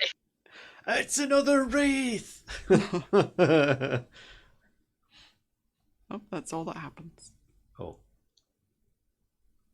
Okay. Well then. So this is where Ulfgar gets stupid again. He proceeds to walk up a bit and try and peek in as best he can before he hops over the fence. Yeah, I'm just walking right next to him. I'm like craning my neck over, like, hello? You can see Are you in something there? in there. You can see. You think you see some bones. So Ulfgar, there's some bones in there. There's something else as well. Yep, time for me to go. I guess we accomplished this one. That's good. And Aelia just kind of stops. I look back at everybody. I'm like, fine, I'll go. No, do it. I'll go do it. Okay, good. I just look at. I'm like, okay, good. So I'm gonna back up. Okay. So you okay. I think if I show this, it's going to show you exactly what they are.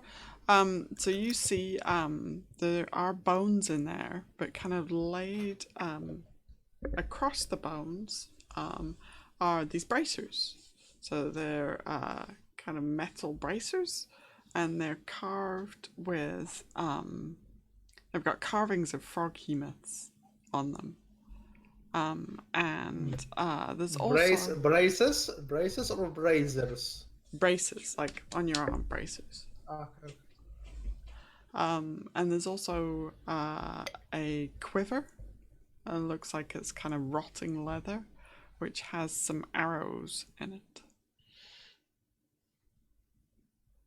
I'll go ahead and pick them up. Okay. So as soon as you touch the bracers,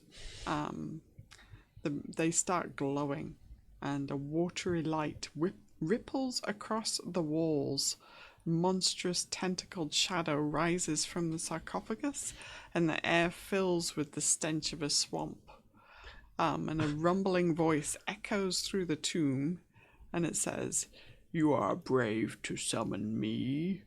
Together we will crush the undying one." Ulfgar's like, oh god, no, oh god. Kind of like the whole room reverberates with this, and I need to put this in this thingy in your journal. No, you are not going to have another opportunity like that. So I've added a thing to your journal, Kellisto, and you should definitely check out, like, you should see Kubazan's spirit handout now in your journal.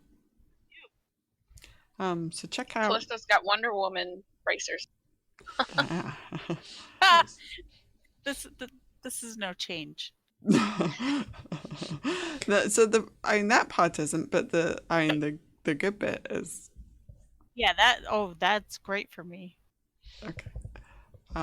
So that's kind of what you feel, this like rush of energy. Yeah, it is kind of like Wonder Woman braces, because you feel this like rush of fearless, like, and change the number in the big number on my sheet. Yeah. So what did you have before? 12. Okay. Yep. So that's quite different. Oh yeah. Don't mess with the little elf. Suddenly Kellisto looks more muscular. and more like she's fearless. She's bold. She's Wonder Woman, basically. I kind of go, get myself all adjusted. I'm like, let's move out. Oh, well, actually, I should ask you: do you want to resist this? I mean, the spirit kind of like just attempts to embody you. Do you want to resist it? Or? I volunteered. Okay, that's what I thought. She's just tribute. okay, so yeah, there you go. I immediately just start strutting forward. Nice. And Ulfgar had already like bolted out. And he was like, "Well, I'm glad that was over. You all right there, Kellisto?" Oh, I'm great. Come on, let's go. Um, We got things to conquer. Where are we going? How about these double doors? Are you okay? I just look at Tobias and everybody. I'm like, I don't know what just happened, but I'm like, hey, Papazzato, is that guy always like that? Frog guy? Is he always so, Papazzato says yes in this kind of sneering, hissing voice. Fine. This is gonna be interesting. But I was like, I'm not going to question this. Aelia says, "If we could please just keep going, we really need to go and destroy the Soulmonger." So I wait for them to like exit the room. I'm like, okay, how about we go through these doors? I'll go first. Ulfgar says, "Didn't you do that last time and we ended up fighting those iron dudes?" We're gonna fight everything. It'll be fine. But wait, what? Are you okay? Come on, let's go. Let's put the I'll go first. Let's I just open up the doors. Right, so Kellisto, wait. nope, Oh. you gotta keep up, Ulfgar. So you see this room, there's a little bit of the purple goo in there, and there 10 feet from the doors, a thick tapestry curtain hangs wall to wall. Its embroidery shows a scene of merriment, nobles feasting at a banquet table, a roast boar on a platter, servants pouring wine. Looks like a good time. It's just a big curtain. It's a dead end. Shall we head back? Continue Ignore on. the man behind the curtain. Yeah, there's a man back there. No, I don't know. Maybe. I'm like, this is interesting.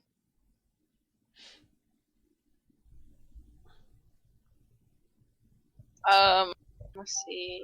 It's a curtain. What's so interesting about it? I guess the fact that it's still in one piece is probably something special, considering that most of the rest of this place is crumbling. Ask Papazzato if he knows anything about it. Like, what is it? Does it symbolize something? That kind of thing. Papazzato says, I do not know of this. Must be insignificant. I go to the end and I kind of like peek around the curtain. Okay. I just yell, I command you to stop doing that. You wait till I tell us to go, and then we can go. Who are you talking to? I look at her, I'm like, did you just command me? I said, I don't follow you, we follow me. Ulfgar says this is getting really, really awkward. We're just trying to get to the soulmonger, folks. Let's just keep it cool. It's fine. I just have Papazzato going, yes, you tell him that's how it's supposed to be. Come on then. It's just a curtain. Let's go. Go on. There's nothing to see here. I grab the other side of the curtain. I'm like, we'll go and look. And I just watch Callisto. So are you both kind of either end of the curtain pulling it back? Yeah. Okay. No, Yeah. I'm looking like stealthily. Oh, okay. You're just pulling taking it back. a peek. I mean, I'm fearless, but I'm not gonna be stupid. Mm-hmm, Well, Fearless, not reckless. I'll take lots of great risks. Valia's both of those things without a god in her head. No. But I'm the new Valia, I guess. So yeah, Callisto, you're just kind of taking a peek. You see another curtain. And Valia, if you're pulling the curtain kind of aside, you Yeah. see the same thing. Yeah, I just pull it aside where everybody can see. I'm like, I said, look, nothing to fear. See? Right, it's just a curtain. Let's go. Come on. It's another curtain. This one is a little disturbing. It shows the same scene, but it's descending into depravity.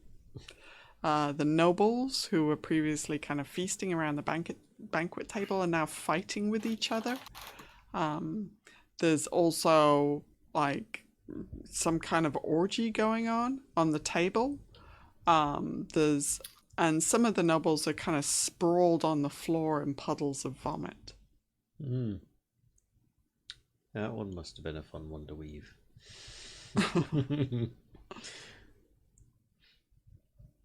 Tobias, I'm gonna walk through and they're doing it again, Tobias. They're gonna go in and set every trap off, and then we're gonna have to go like pull them out. So just stick around. Wait, you've got like three voices in your head right now too. So forget it. We're doing all right. Hey, Aelia, how you doing? Must smash soulmonger. Okay, this party's getting interesting. I look at Valia, yeah, as we move forward. I'm like, hey, on 3?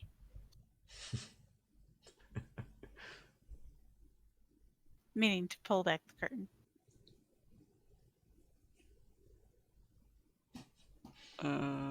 Valia?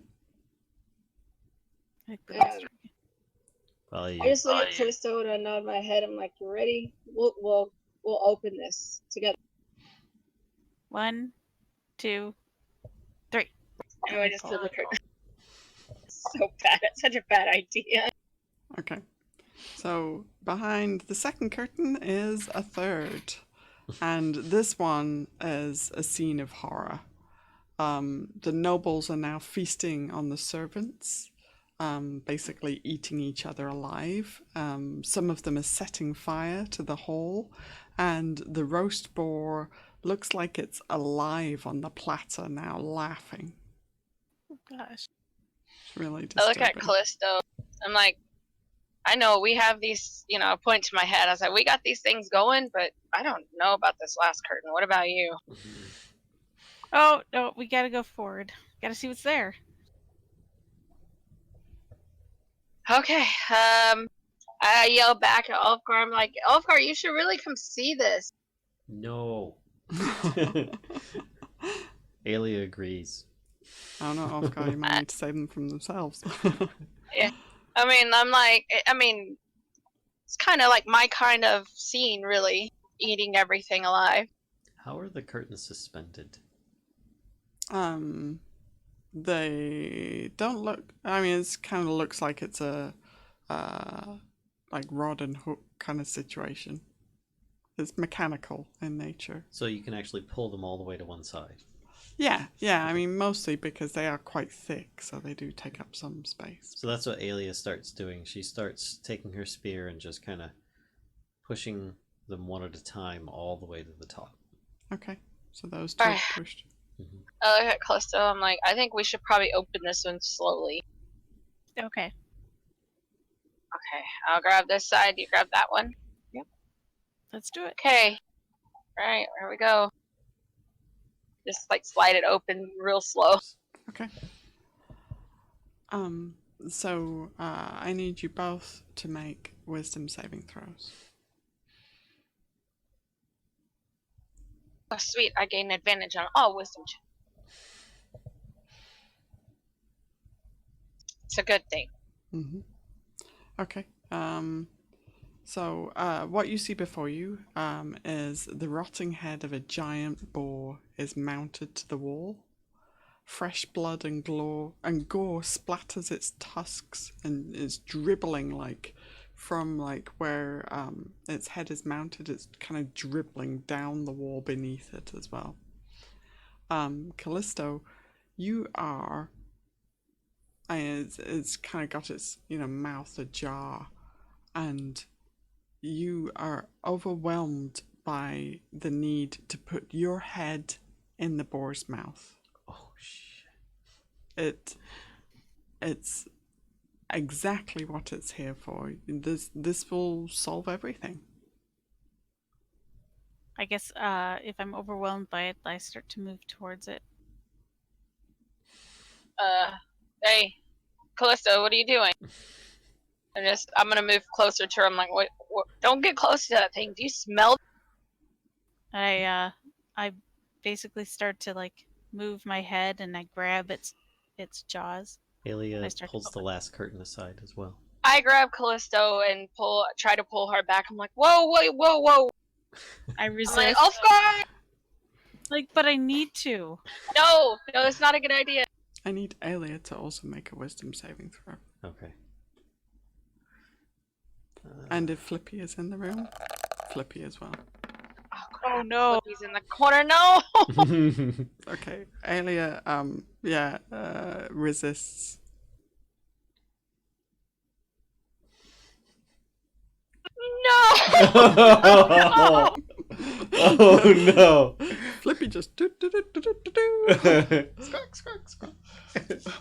Yeah, but I need to put my head in there, so I kind of push him out of the way. He tries to get to it himself. I'm pulling Callisto. I'm like, I just look at Flippy. I'm like, Flippy, no! I'm trying with my back leg and whipping him with my tail, trying to get him back.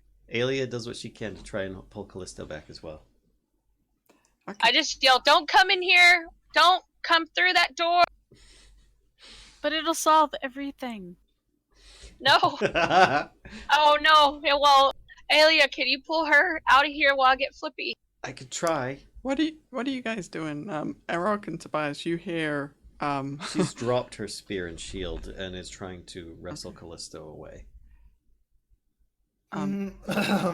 So you hear all this activity now. Suddenly, Valia is yelling at Kellisto, and Aelia is. You hear the clang, clang, clang as the spear is dropped, and she's kind of yelling at Kellisto, and you hear Valia yelling at Flippy as well, and it sounds like. Okay, I'm going in. I just yelled, no!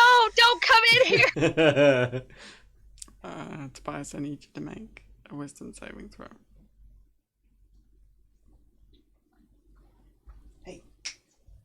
Oh gosh. Nice. Yeah, you're overwhelmed by the urge. I mean, this boar is mounted on his head is mounted on the wall at the back of the room, and the curtain are just out of the way. Okay. curtains have been pulled aside. Yeah. Yeah, all of. Is there any way I can get between Callisto and this head and just try to destroy this head at this point? I'm just like, nah, crap. Yeah, but you well, first Aelia is trying to you guys are trying to grapple Kellisto, right, out of like sticking her head in this boar's mouth. I'm going to go up to Kellisto. I'm going to push her aside. Okay. Yeah, we start fighting, trying to get our heads in there. Aelia is still trying to get Callisto out. Well, the first thing, let's do like strength checks between Kellisto and the Valia Aelia combo, and I think because there's two of you versus Kellisto, it's gonna give whoever's got the highest score between Valia and Aelia advantage on the strength roll to do that. So let's resolve that first. So what do you want us to do? Strength checks? Strength checks, yeah. Okay. Everyone? No, just those three. Can I add luck to my roll? Yeah. Okay. Yeah, Aelia is struggling right now. Okay. Yeah, well so there's this kind of, you're able to stop Kellisto, right? Kellisto, they've kind of stopped you from putting your head so far.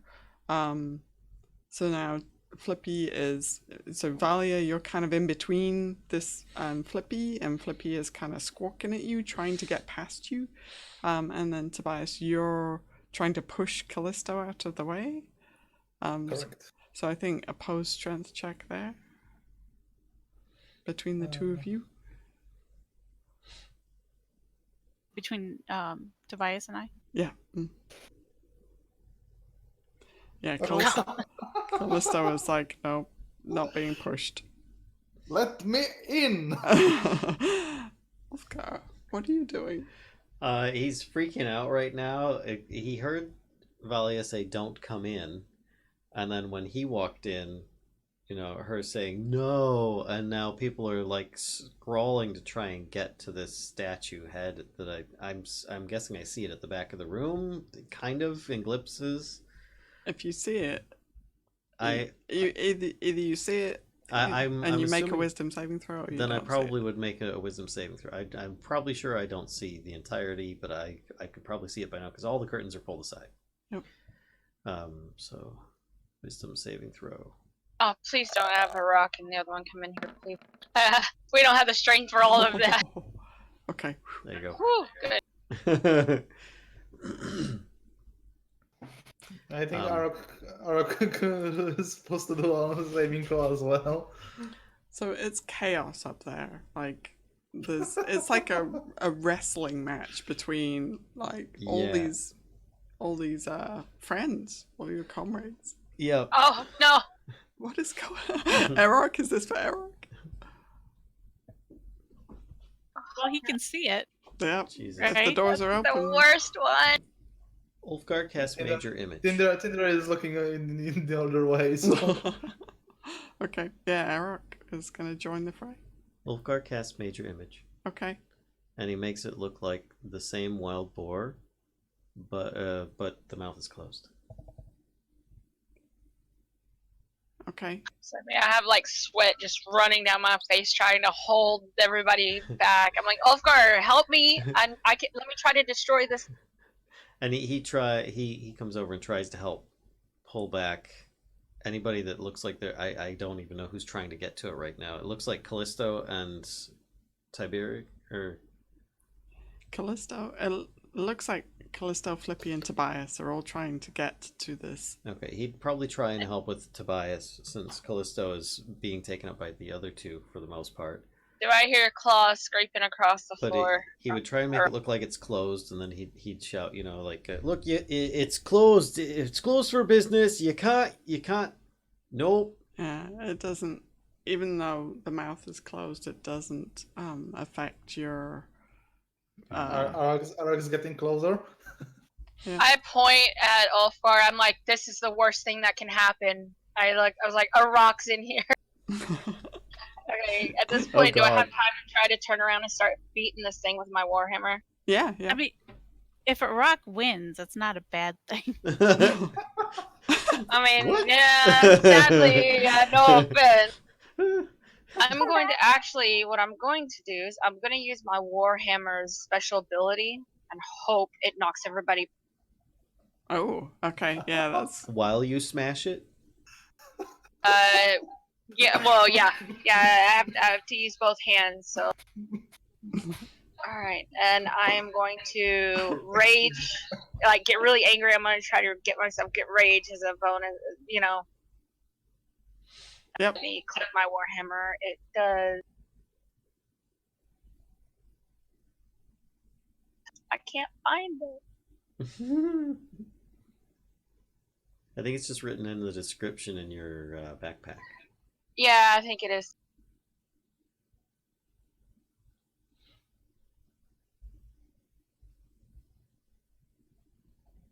I can't find it either. I thought I had it in there, but it's not. But that will knock everybody. They shouldn't take any damage. I'll find it here just. Okay. So the warhammer kind of pummels into this boar's head, and half of the head is kind of destroyed. And for a second, like Kellisto and Flippy and Tobias and Arokh, for a second you kind of feel like, what was I doing?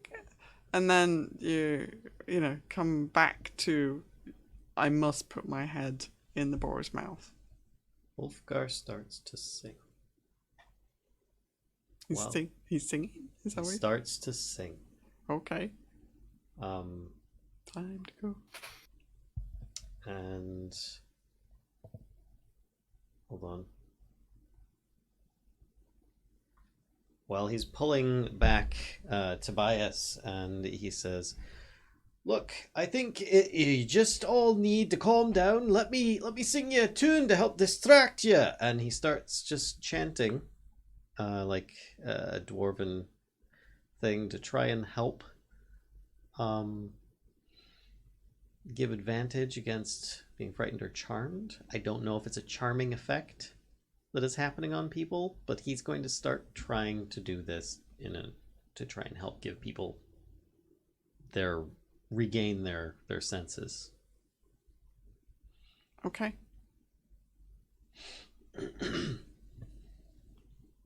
So he's going to maintain that whether it starts working or not until they can get out of the room and out of there. And meanwhile, so everybody except Valia needs to make a strength saving throw. Arokh is large, isn't he? Yes. He is large. So he automatically succeeds. Shoot, that's not the one I want to succeed for. Oh, a 16 is the what you have to save. Okay. So you're. And he's quad pedal, so That kind of makes sense, yeah. First one's Vallen, second one is Aelia. Okay. Okay, Or well, that's Ulfgar, fine then with Aelia. that. All right. That's fine that she saved against it. So the only ones who are still standing are Valia, Aelia, and Arokh. I'm gonna smash that thing with my warhammer again. Okay. Arokh is getting closer. Oh, okay. Yeah, so you just bury the warhammer in this in the skull of this, trophy, this giant trophy boar, and it dislodges it completely from the wall, and just completely destroys it. And at that point as well, like immediately, anybody who was overcome by it, so Flippy, Kellisto, Tobias, and Arokh, you're all kind of shaken by this, and no longer feel that kind of compulsion to stick your head in the boar's mouth. The boar's mouth isn't really there anymore either, so that helps. But you don't. You're kind of shaken off the effect that was having on you. I just dropped to one knee and I'm just taking the warhammer and just upside down and just pummeling this thing just over and over until it's in like nothing. It's just gross. Meat, flesh, whatever on the floor. While you're doing that, you see something shiny in between its teeth. You must stick your hand in there. I'm just smashing it. I see it and I'm gonna slide it under all the grossness and just keep smashing. Just like, I don't want nothing to do with this thing. Okay. I stopped for a moment and thought, and then I look at everybody and I was like, no. Okay. All right. So yeah, you're all, a lot of you are kind of sitting there on the floor, kind of amazed at what just happened. Ulfgar's song trails off. It's the same song he sung when we originally fought Tinder. Okay. And Valia, yep, the boar's head is now just a rotting, bloody pulp on the floor. So it's not even stone, it's actually a boar's head. Mm-hmm. Right. I look up. Was there anything behind where it was hanging? Just a wall? Yep, just a wall. I look at everybody, I'm like, yeah, we need to get out of here. I think we should all just leave now. Ulfgar helps Tobias to his feet. Sorry I knocked y'all to the floor, but I look at Arokh, I was like, we had that to contend with, and I didn't want to deal with that on top of you guys already. Dwarven stability works every time. I was like, sorry, Arokh, but Let's get out of this room. I introduce myself to the god in my head, and I say, "What was that? Do you know what that is?" He says, "That is nothing to be afraid of." Okay. Let me be less helpful. And I tell Papazotto, I was like, look, we were able to save people. If they would have done what we told them, they wouldn't be in this mess now, would they? Papazotto says, yes, they should do as we command. I agree. Let's get out of this. Yeah, I'll help Kellisto up off the floor, and I just walk over to Arokh and I kind of pat him on the side. I was like, man, I'm so glad that you didn't get closer. I'm all sweating. My warhammer's all gross and dripping with meat pieces. Yep, it is a bloody mess. So I'm hanging out behind everybody to make sure we all leave. Yep. I get up and I start moving out. Aelia pulls the curtains back across as she leaves. Quickly pulling them across. Well, I'm right behind everybody, so I'll pull them close up the rest of the way. I look back when I closed that last one. I don't see a glimpse of that gem, do I? Or whatever shiny piece was in there.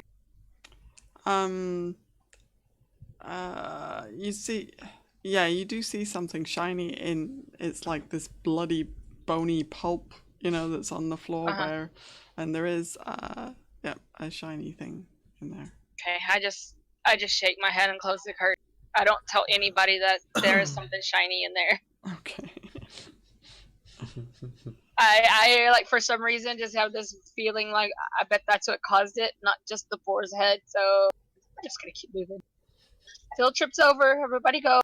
The bus is here. I just close all the curtains as we're coming out, and then close the doors behind us. You come out to the hallway where Ulfgar's saying, "See, I told you so. We all should have just headed on out. It was just a bunch of curtains and we'd have been fine." No, take a bit of that gross pulpy stuff and throw it at him. Like, shush you. Let's move. I look at him like, it wasn't that bad. We're all still alive. Hey. You almost weren't. You were Barely. Almost a headless druid. So, do you think that one was... The vulture is the first step? That's obviously the clue for that room. Yeah, we need to find a way into that other room where we saw the dwarf dying over and over. I don't like this room you describe. Well, have we already visited this room? Because it sounds like a room I've been in before. So I just slap Ulfgar on the back. The easiest solution is don't step on the tile that he stepped on, and I'll just keep walking down the hall. Of which, of course, Ulfgar becomes a bit paranoid and starts watching the tiles that he's stepping on, and only steps on the ones that others have already stepped on. Yeah. Okay. Okay, I'm gonna head around to the other side, like past where we looked, to this hallway here. Okay. So you see it goes a little way further than you've already seen, and then kind of breaks off in a T. Okay, I'll get Callisto. I was like, you heading with me? Yep, I'm right behind you. Okay, here we go. We're gonna go to the end here. Oh, jeez. Yeah, peeking around, you can see that this, peeking around the corners, this goes that way, and that goes that way. It's an Ulfgar. Lucky for you, there's more purple goo. You're the one that doesn't care for it. I don't care about the eyeballs in the wall. That's just something else staring at us through them, I'm sure. Yeah, well, I don't doubt that. Whatever it is, they know we're here. Well, if they don't by now with all the racket we've been making, then I'm gonna step here. Is that a door? Or is that just a little gap? So this is like a little crawlway, actually. It's very like small opening. But you think you could probably crawl through it. Like it would be a tight fit, but I think you could crawl down there. Wait a minute. Where's Tobias? Arokh? Tinder? Ooh, excellent. I look at Callisto and I point to it. I was like, "You're awfully small." I'll go crawl through it. Okay. So I yell, "Ulfgar, she's crawling into something." Oh gosh. Aelia, can you see if you could find Tobias and his flight? I'm gonna go keep an eye on these two. She heads back to go see if she could find Tobias. So you see the crawlway curves around to the left. Oh, and then she heads back, seeing that he's coming. Yeah, we're coming. Mouse, come on, mouse. So you see like this. Oh boy. So ahead of you is the face of a snarling minotaur etched into a sheet of iron that bisects the crawlway. Its eyes have been cut out, letting you see through the sheet. Do you want to take a look? I would like to take a look, yes. Okay. Beyond that, the tunnel continues. So you can see like that. I investigate to see if there's any way I can move the Okay. blockage. So you find that it actually looks like it slides up into the ceiling. Can I try lifting it? Yeah, make an athletics check. Yeah, easily. It feels like there's some kind of like coiled spring that provides a little resistance, but nothing for you. Right. So the I will lift it up enough to like get under it. okay. Yep, To there's the other side. the sheet seems to kind of like lock in place. You mean lock? Did you just say lock? It's like you know those like a push door, you know, like Oh, it's like locked up. Yeah, it's locked up. Yeah, it's like you pushed it up and it just kind of stayed there. You felt like some resistance against the springs and then it just kind of stayed there. I'll keep going. Okay. So looks like the crawlway ends at another tunnel. I will peek around the corner. Okay. I'm just yelling in the hall, "Callisto!" Can I hear her? Yeah. Mm-hmm. I found something. I'll be back. Can I fit through there? Yeah. Mm-hmm. I tell Ulfgar, I don't know what she's getting into, so I'm gonna go make sure she's okay. I'll walk I'm into the corner. Okay. So you see another crawlway to your left, like over here. Another crawlway. Do I see more down here? Yeah, hang on one sec. Let me scroll to it. There's so much stuff that I have to scroll. Okay, so that's so this tunnel is kind of weird, right? This hallway is kind of weird. The walls as they progress kind of down this tunnel, they're getting narrower at the top.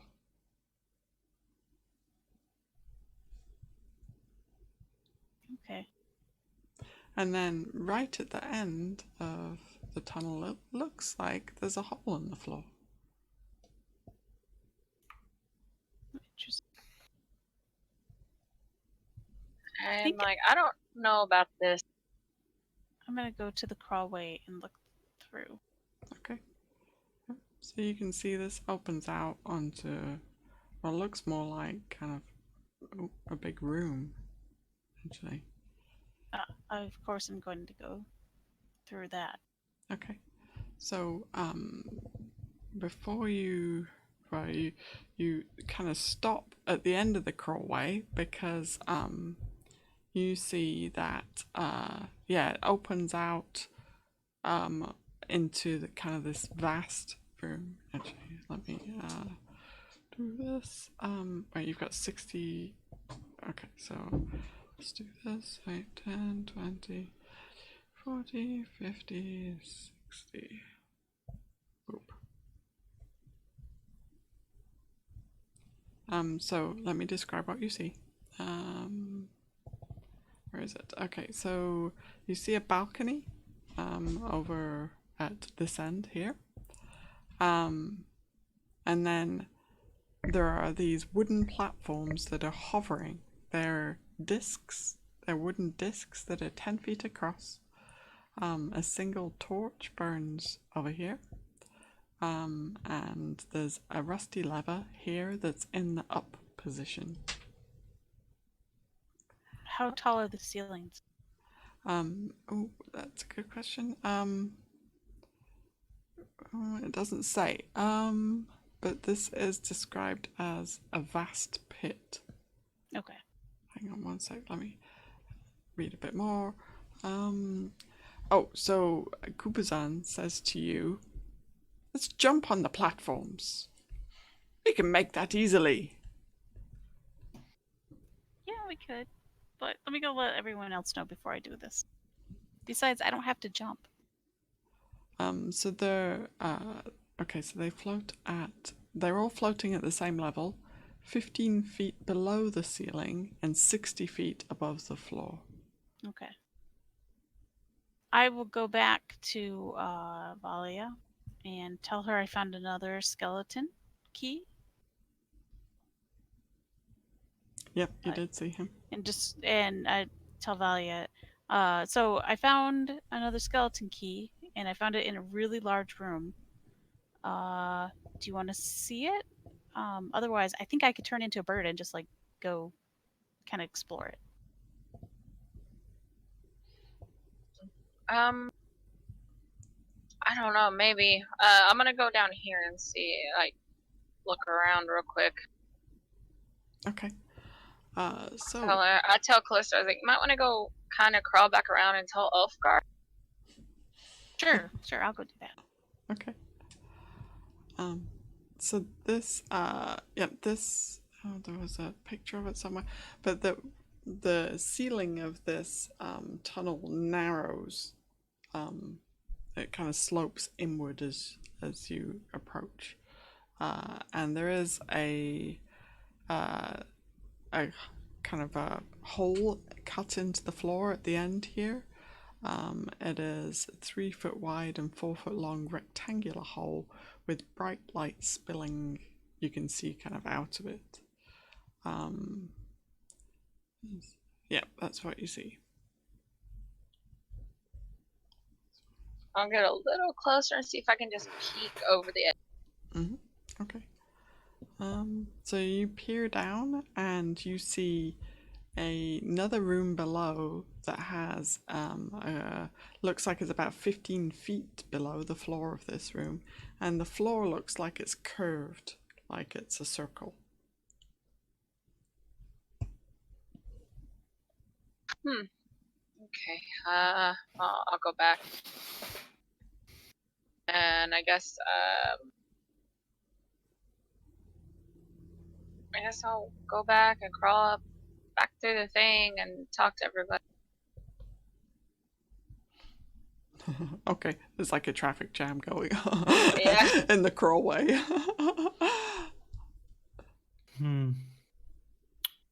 Welcome back. I tell Ulfgar about finding another skeleton key in a very large room. Did you kill it? Not yet. Valia told me to come back here and tell you, but I could go do it. I've no doubt. Yeah, I tell him about the room that I saw at the inn, and I'm like, I'm gonna go look down here real quick. I'm gonna go to this side. Okay. Alright, so down this side, it comes to a halt at the end here, and you see what looks like water is kind of like just encroaching on this area. Like it's not flooded, but you can just kind of see like water at the end.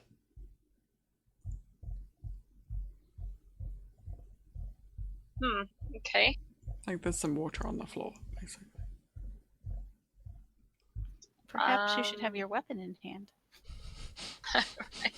Yeah, well, I mean, I should. It's all gross and meaty.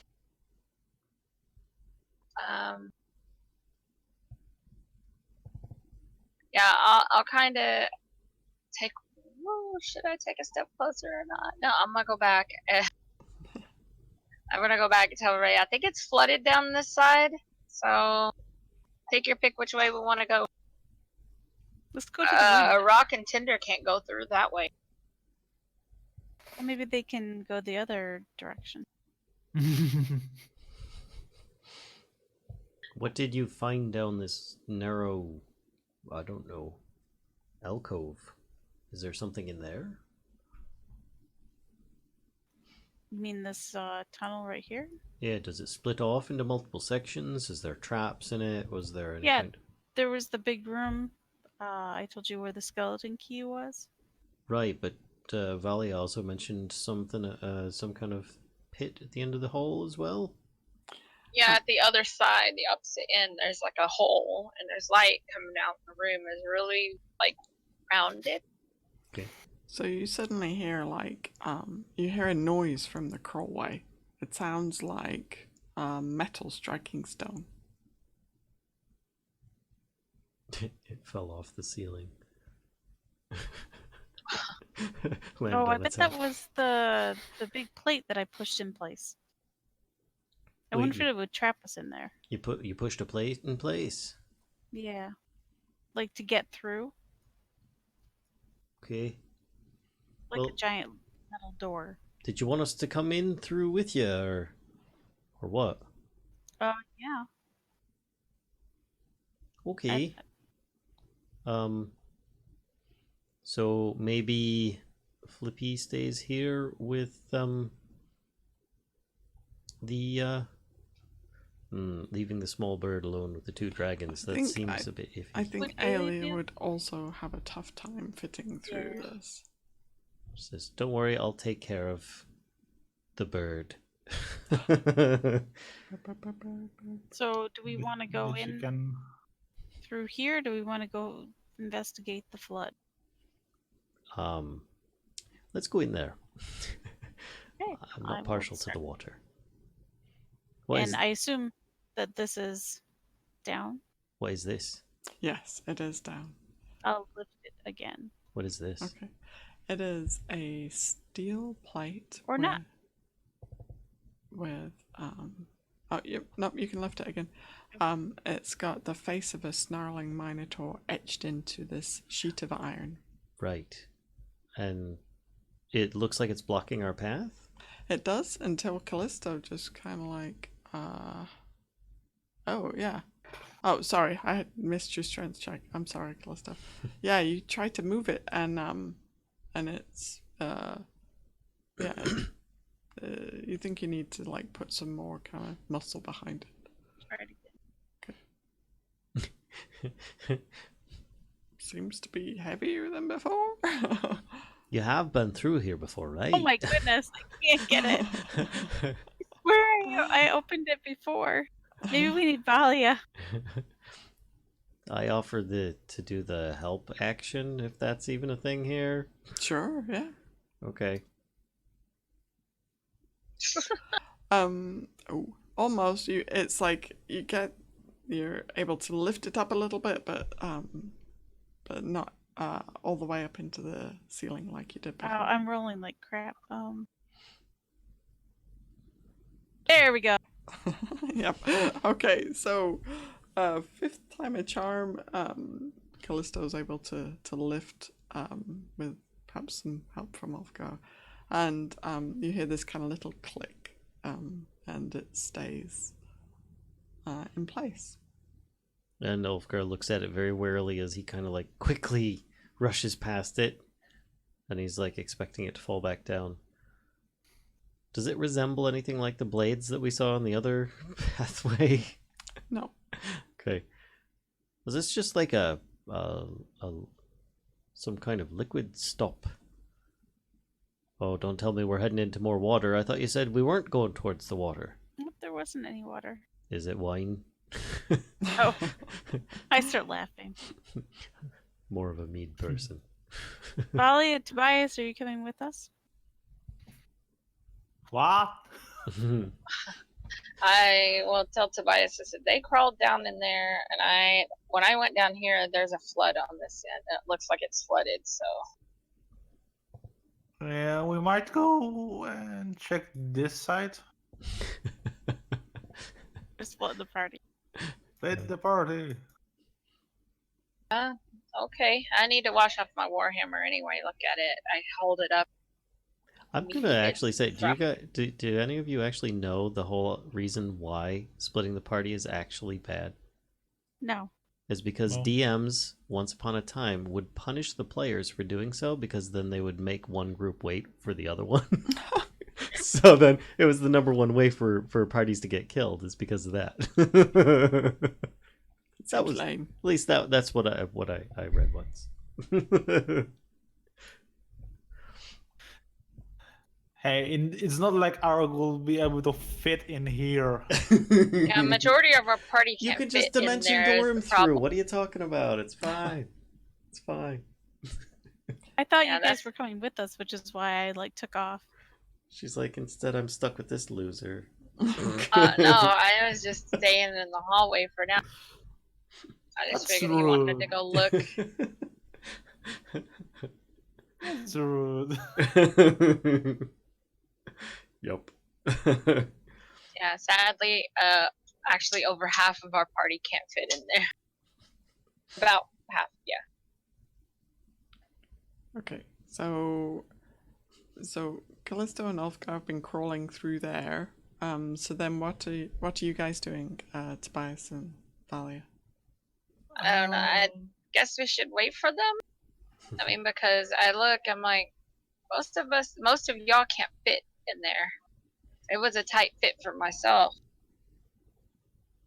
Oh, even Flippy wouldn't be able to fit in there. Flippy's not that big. Arok's just kind of trying to squeeze through. Let me pass. Let me see what's down there.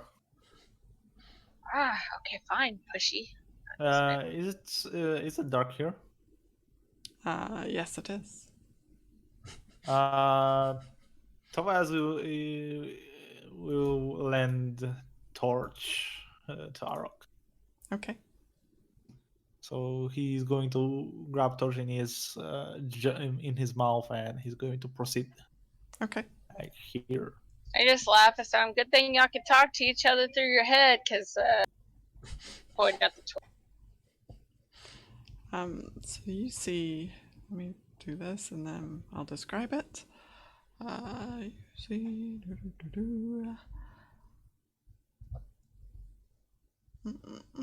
still puddles of water cover the floor of this 15-foot wide hallway. The walls are slick with moisture and set with murals showing animal-headed humanoids in armor, most of which appear to brandish real weapons hanging on the walls. So it's like there's a kind of mural painted on the wall, and then the actual sword is hanging there, kind of as if the mural was holding it, but it's not. There is a 3-foot wide crawlway in this right here, in the east wall, and it's flush with the floor. And at the end of the hall is down here. Oh, let me reveal a little bit more. Is kind of this curtain of water. Yay, curtains! So much fun. So it's like a waterfall. A transparent curtain of water fills this kind of stone archway. Arokh will carefully step into the water. No eyeballs. Okay. Yep, it seems to be normal water. Nothing bad happens. Your feet get wet. Can we see what kind of weapons are attached to the murals? There's some different size swords. There's like long sword, short sword, scimitar. There's an axe as well.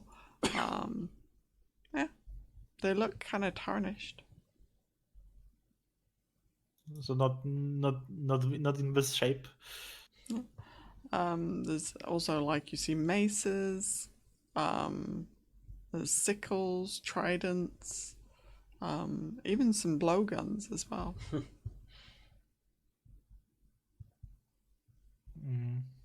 Actually, let me take that back. Forget what I said about the swords. It's just the axes, maces, sickles, tridents, And blowguns. and blowguns. And blowgun. Okay. And he's going to venture out a bit further to the waterfall to see if there's a wall behind it or there's something glaring through. So you can see it's like a transparent curtain of water, and you can see beyond there is another similar kind of hallway that you're standing in. Oh. Excuse me. Oh, that's the dinner coat. Sorry. No, you okay? I'll be fine. Okay. All right, so that's it's a similar looking hallway. Looks like it's kind of a reflection almost. Okay, so the only light source is the torch, right? Yep. Oh, sorry. Just walk forward 10 feet and find out if there are any other light sources. Is there a way? Is there a place where I will be able to place the torch? You could probably like kind of tuck it like in between like one of the weapons, you know? Actually, wait, hang on, from south to north. So there's a trident on the wall over here. You could probably kind of jam the torch in between the tongs of the trident.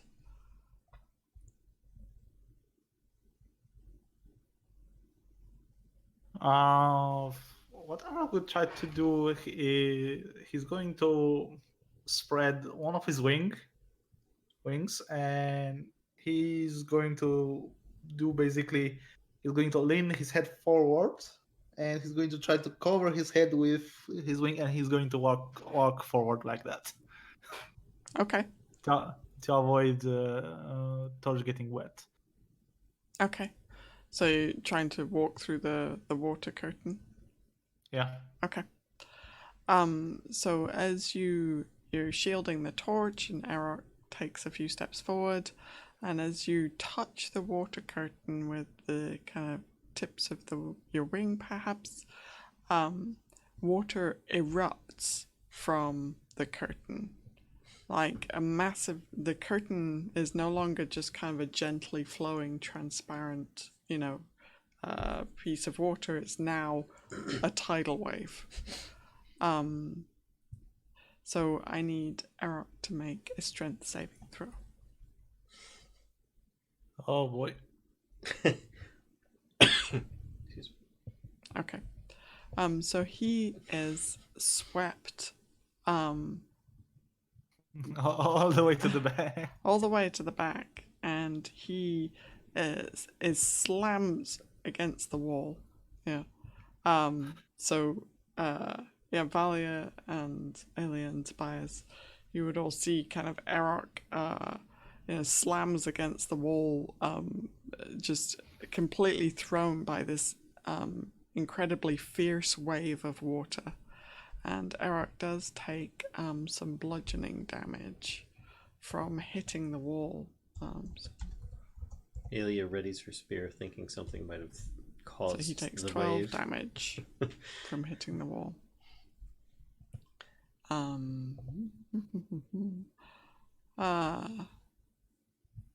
Actually, she wouldn't be able to see him. Never mind. so, and So you're hearing a loud hiss followed by swearing in Draconic. yeah, and you hear this, Valia and Aelia would hear this, like, immense rumble as well, very quick, as the water just rumbles down the hallway, pushing to Arokh, very quickly. And then the wave subsides and the water seems to kind of trickle away. Yeah, that wasn't the best idea. Okay, I'm like, what was that? so let's go back to Kellisto and Ulfgar. So what are you guys up to? Ulfgar says, so, which way is what again? I see there's a tunnel down here. Leads to a hole in the floor. Yeah, I didn't actually look down there. In here is the skeleton key. Right, that's through another crack in the wall. Does that just drop off? As he's peeking down the crack. Yeah, I think it does. It does, yeah. Is there a safer way to enter? Not that I'm aware of, but I see that there's a balcony across, and then there's platforms that you can be on. Is the balcony above us, below us, equal to us? It's about equal to you. We might be able to make that jump. Yeah. I don't know what good the Sorry. if we need to get across to. Oh, and he's like kind of squeezing in just for a quick peek. Look at that little bugger down there. All right, well, do you want to try and make it to the platform then? Just So how far away those are, like? The balcony. Oh, yeah, that's only like 5-10 feet. Right. Yeah, it's like 5 feet. I'm gonna attempt to jump over to it. Okay, and I'll watch, and if she misses or fails, he'll cast Featherfall. What do I have to roll? An athletics check, please. You're right there, Kashcah. Yep. Just got a frog in my throat suddenly. Yeah, you leap kind of from the entrance of the crawlway and kind of land with your feet on the balcony and your hands grab the railing that's around it. Ulfgar looks a bit unsteady and says, "Do you think you can help me get across? I'm gonna jump." Yeah, I'll try to grab you if you'd miss. All right, and he'll athletics it. Ah, he's good. Yep, you can make it too. Okay. There we go. Okay, so let me show you this bit as well. Thank you. There are stairs leading up here. And what is it that I'm standing on right now that looks to be some kind of lever? So there is a lever in the wall. It's a rusty lever that is in the up position. What do you think this is for? I don't know. We could test it and see what happens. I don't know. Last time I tested something to see what happened, I almost drowned in a room of wine. Well, we can't see all the way to the end of the room, right? I think you've got 60 feet, right? Yeah, I can just see this skelly guy. And he's just on one of those platforms. Yep. Why don't I turn I into... think I can hit him from here.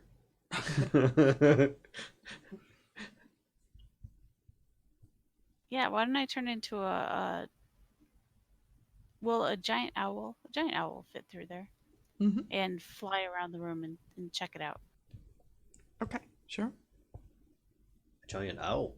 What? Ooh. Did you say that out loud, or does he experience Yes, I it? did say that loud. You could turn into a giant owl?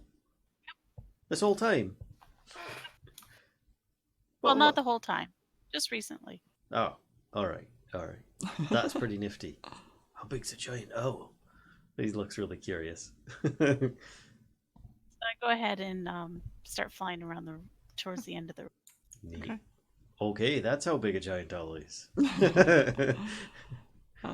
So you fly down this way, and you see this. So at this end of the room, there is a statue.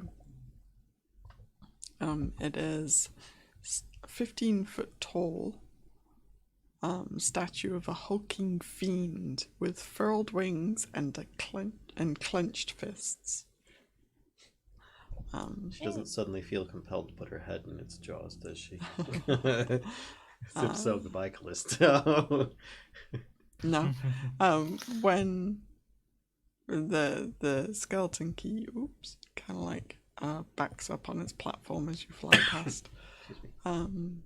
And yeah, that's kind of. Let's see. Seeing it come a little bit better into view, Ulfgar takes a shot. Okay. Can I carry Ulfgar? As a giant owl? Let's have a look. Hang on. Oh, actually, I need some help with this. Because does Callisto retain? I forget which stats Callisto retains. Oh, for wild shape? Yeah. I think it's actually in the... You are a large beast. True wild shape. Beast. Stay in the you revert. You can revert. You automatically revert. Game stats are applied by the stats of the beast, but you retain your alignment, personality, and intelligence, wisdom, and charisma scores. So you keep all of your non-physical traits. Okay, so a giant owl has a strength of 13. So I don't think you'd be able to carry with 13. Would somebody with a 13 strength be able to carry you, Ulfgar? They might be able to pick me up, but I don't know that they'd be able to fly with me. Okay.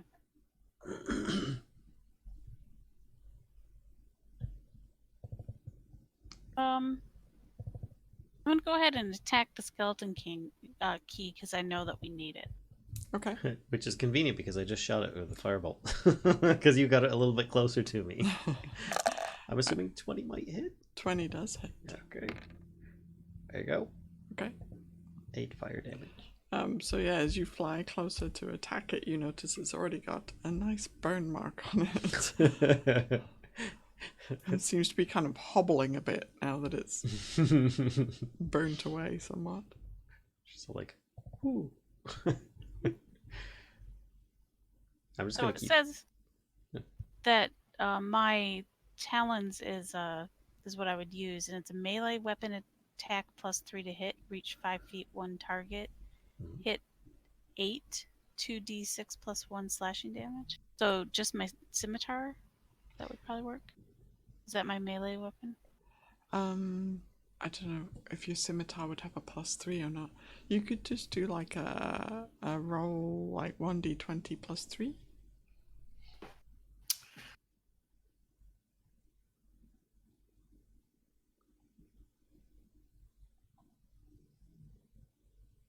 Oh, nice. Yep, you hit.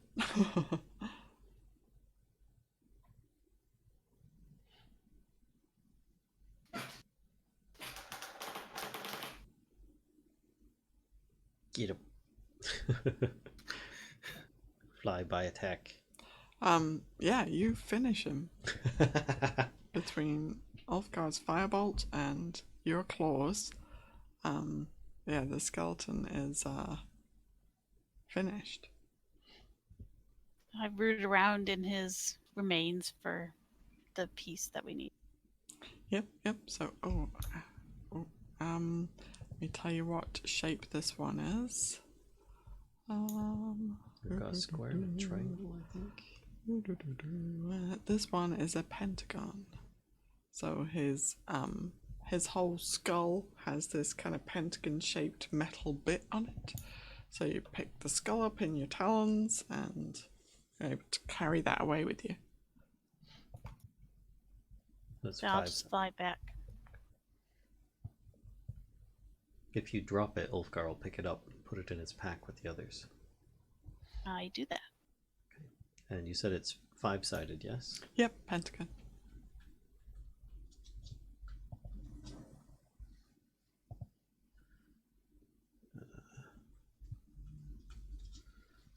pentagon. All right. Ulfgar congratulates you on the kill. Good job and all that. I turned back into myself. Right. Well, what'd you see at the other end? A giant scary statue.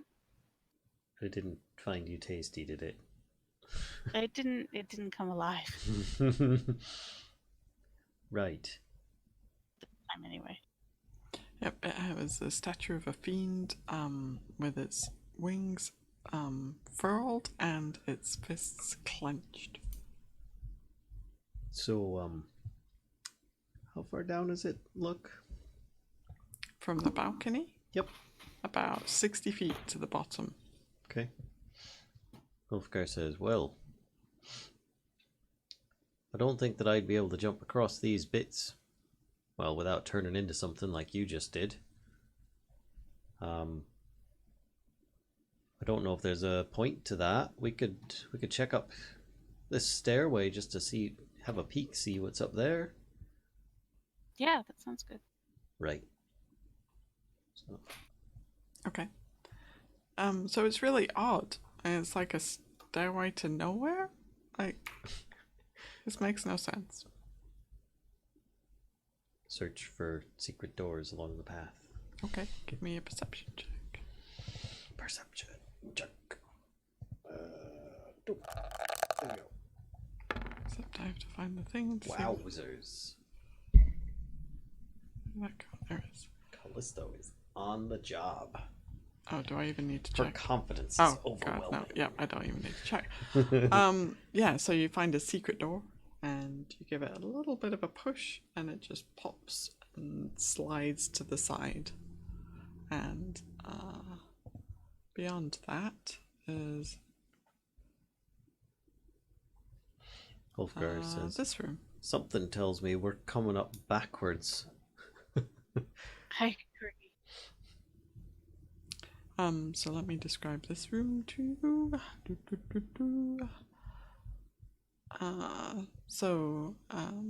A 15-foot wide pit dominates this chamber. I don't know if you're going to look down the pit or not.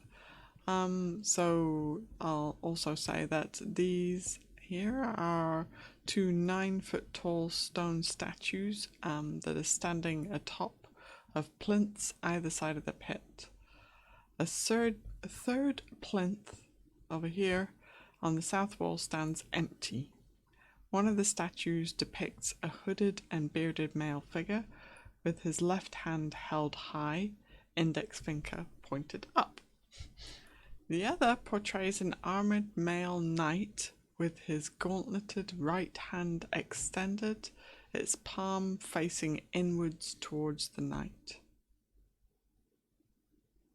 So he's got like his hand like this. Okay.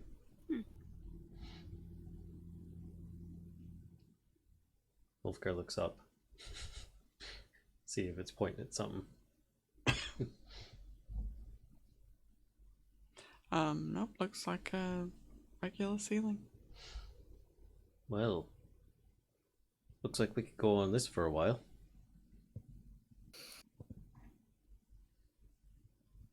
Do we want to go in? Maybe we just have a peek down the passageways quick. Let's be quiet about it though.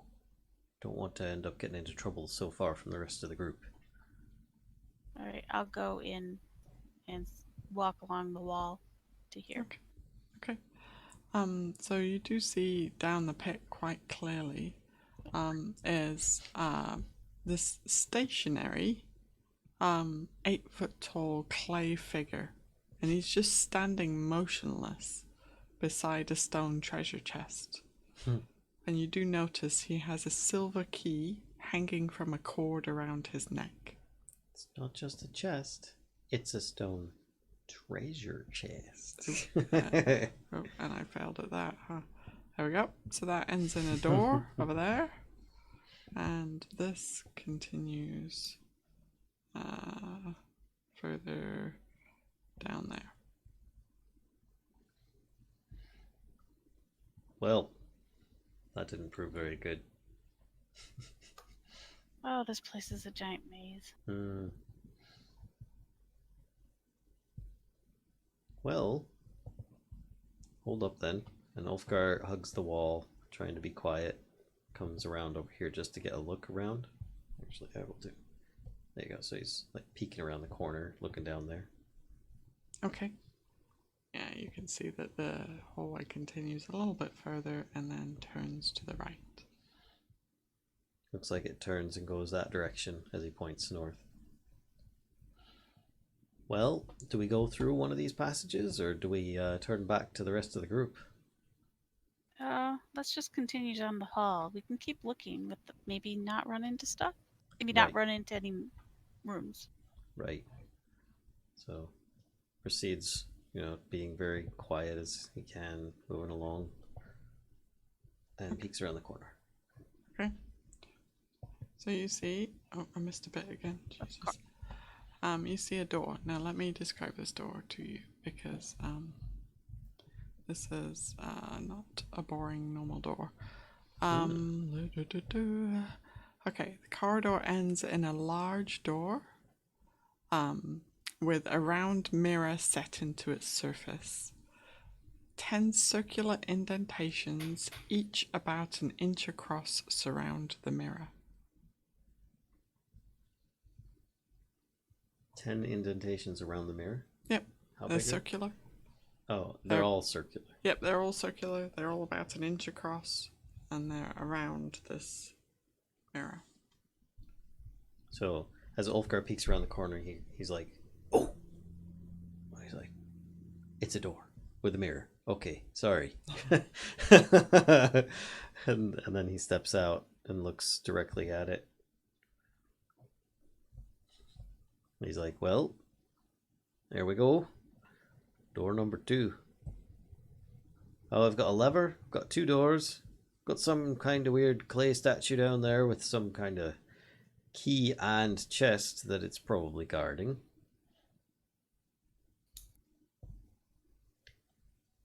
What do you think? Well, as much as I'd like to continue on, I feel like if the others might just get into trouble without us, so we should probably go back and see what they're doing. Oh, that's most definitely what's happening right now. Let's go. All right, so I'm gonna sneak back around. Yeah, same here.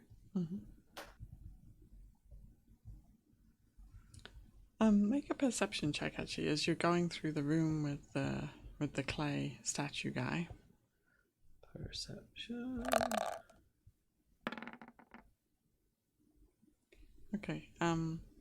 Ulfgar, you notice you kind of a pebble, maybe from your boot or something like that, as you were walking, skitters across the floor, and across you're expecting it to fall down the pit, and you hold your breath for a minute because you're sure that if something falls down there, it could potentially like wake up the dude at the bottom, but it doesn't fall down the pit. And maybe it's just skittering like just across the corner, so it's like, just across like here, and you're expecting it to kind of fall down in the corner, and it doesn't. It just passes right across. He tries to discern if it's an illusion. Okay, how are you doing that? Well, he's very familiar with illusions, and often if you just focus hard enough, you can sometimes... Oh, okay, I see what you mean. Figure out that that's not real, that's translucent, It doesn't look like an illusion. Okay. Well, upon getting out of that room, Ulfgar would share that information with Kellisto, that something's going on where, whether it's an illusion, he can't tell, but perhaps there's some kind of sealed top to it, but it looks like the stone just skipped right across the surface. So, something to keep in mind when we return. Shall we hop across then? Yeah. I will offer to help. Athletics. Athletics, please. Yeah. Yeah, Callisto doesn't. Oh need boy. She- Oh. She lands. It's quite tricky actually. Trying to jump into this crawlway. But you do it without any problem, Callisto. They have rope. Ulfgar again asks for her assistance to ensure that he makes it across as well. Okay. And then he does that. Oh dear. Oh. And I try to grab it. Okay, make a dexterity check to see if you can grab him in time.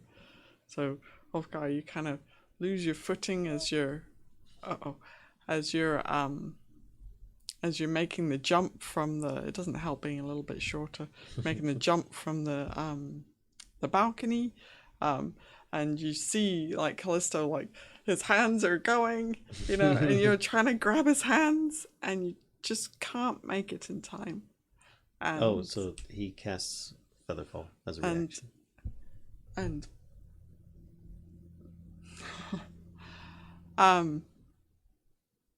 And you, Ulfgar, you start falling.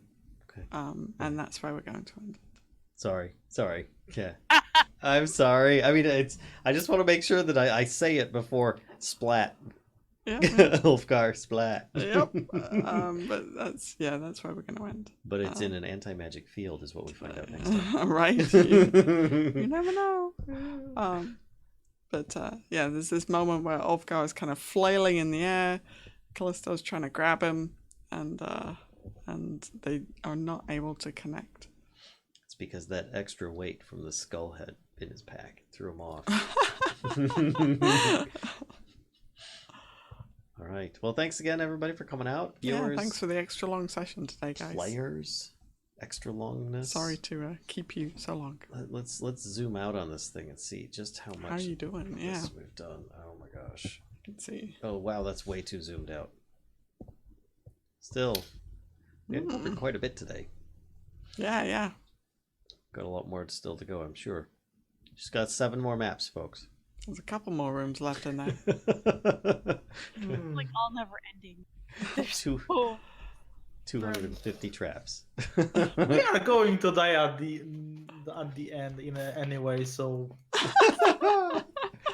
I have the lowest expectations. Would I let that happen to you, gentle players? Would I let that happen to you? All right. Well, on that note, we're going to head out. Is the answer. Tune in next time. We'll see you guys for more fun in the Tomb of the Nine Gods on Tomb of Annihilation. Bye. Bye. Bye.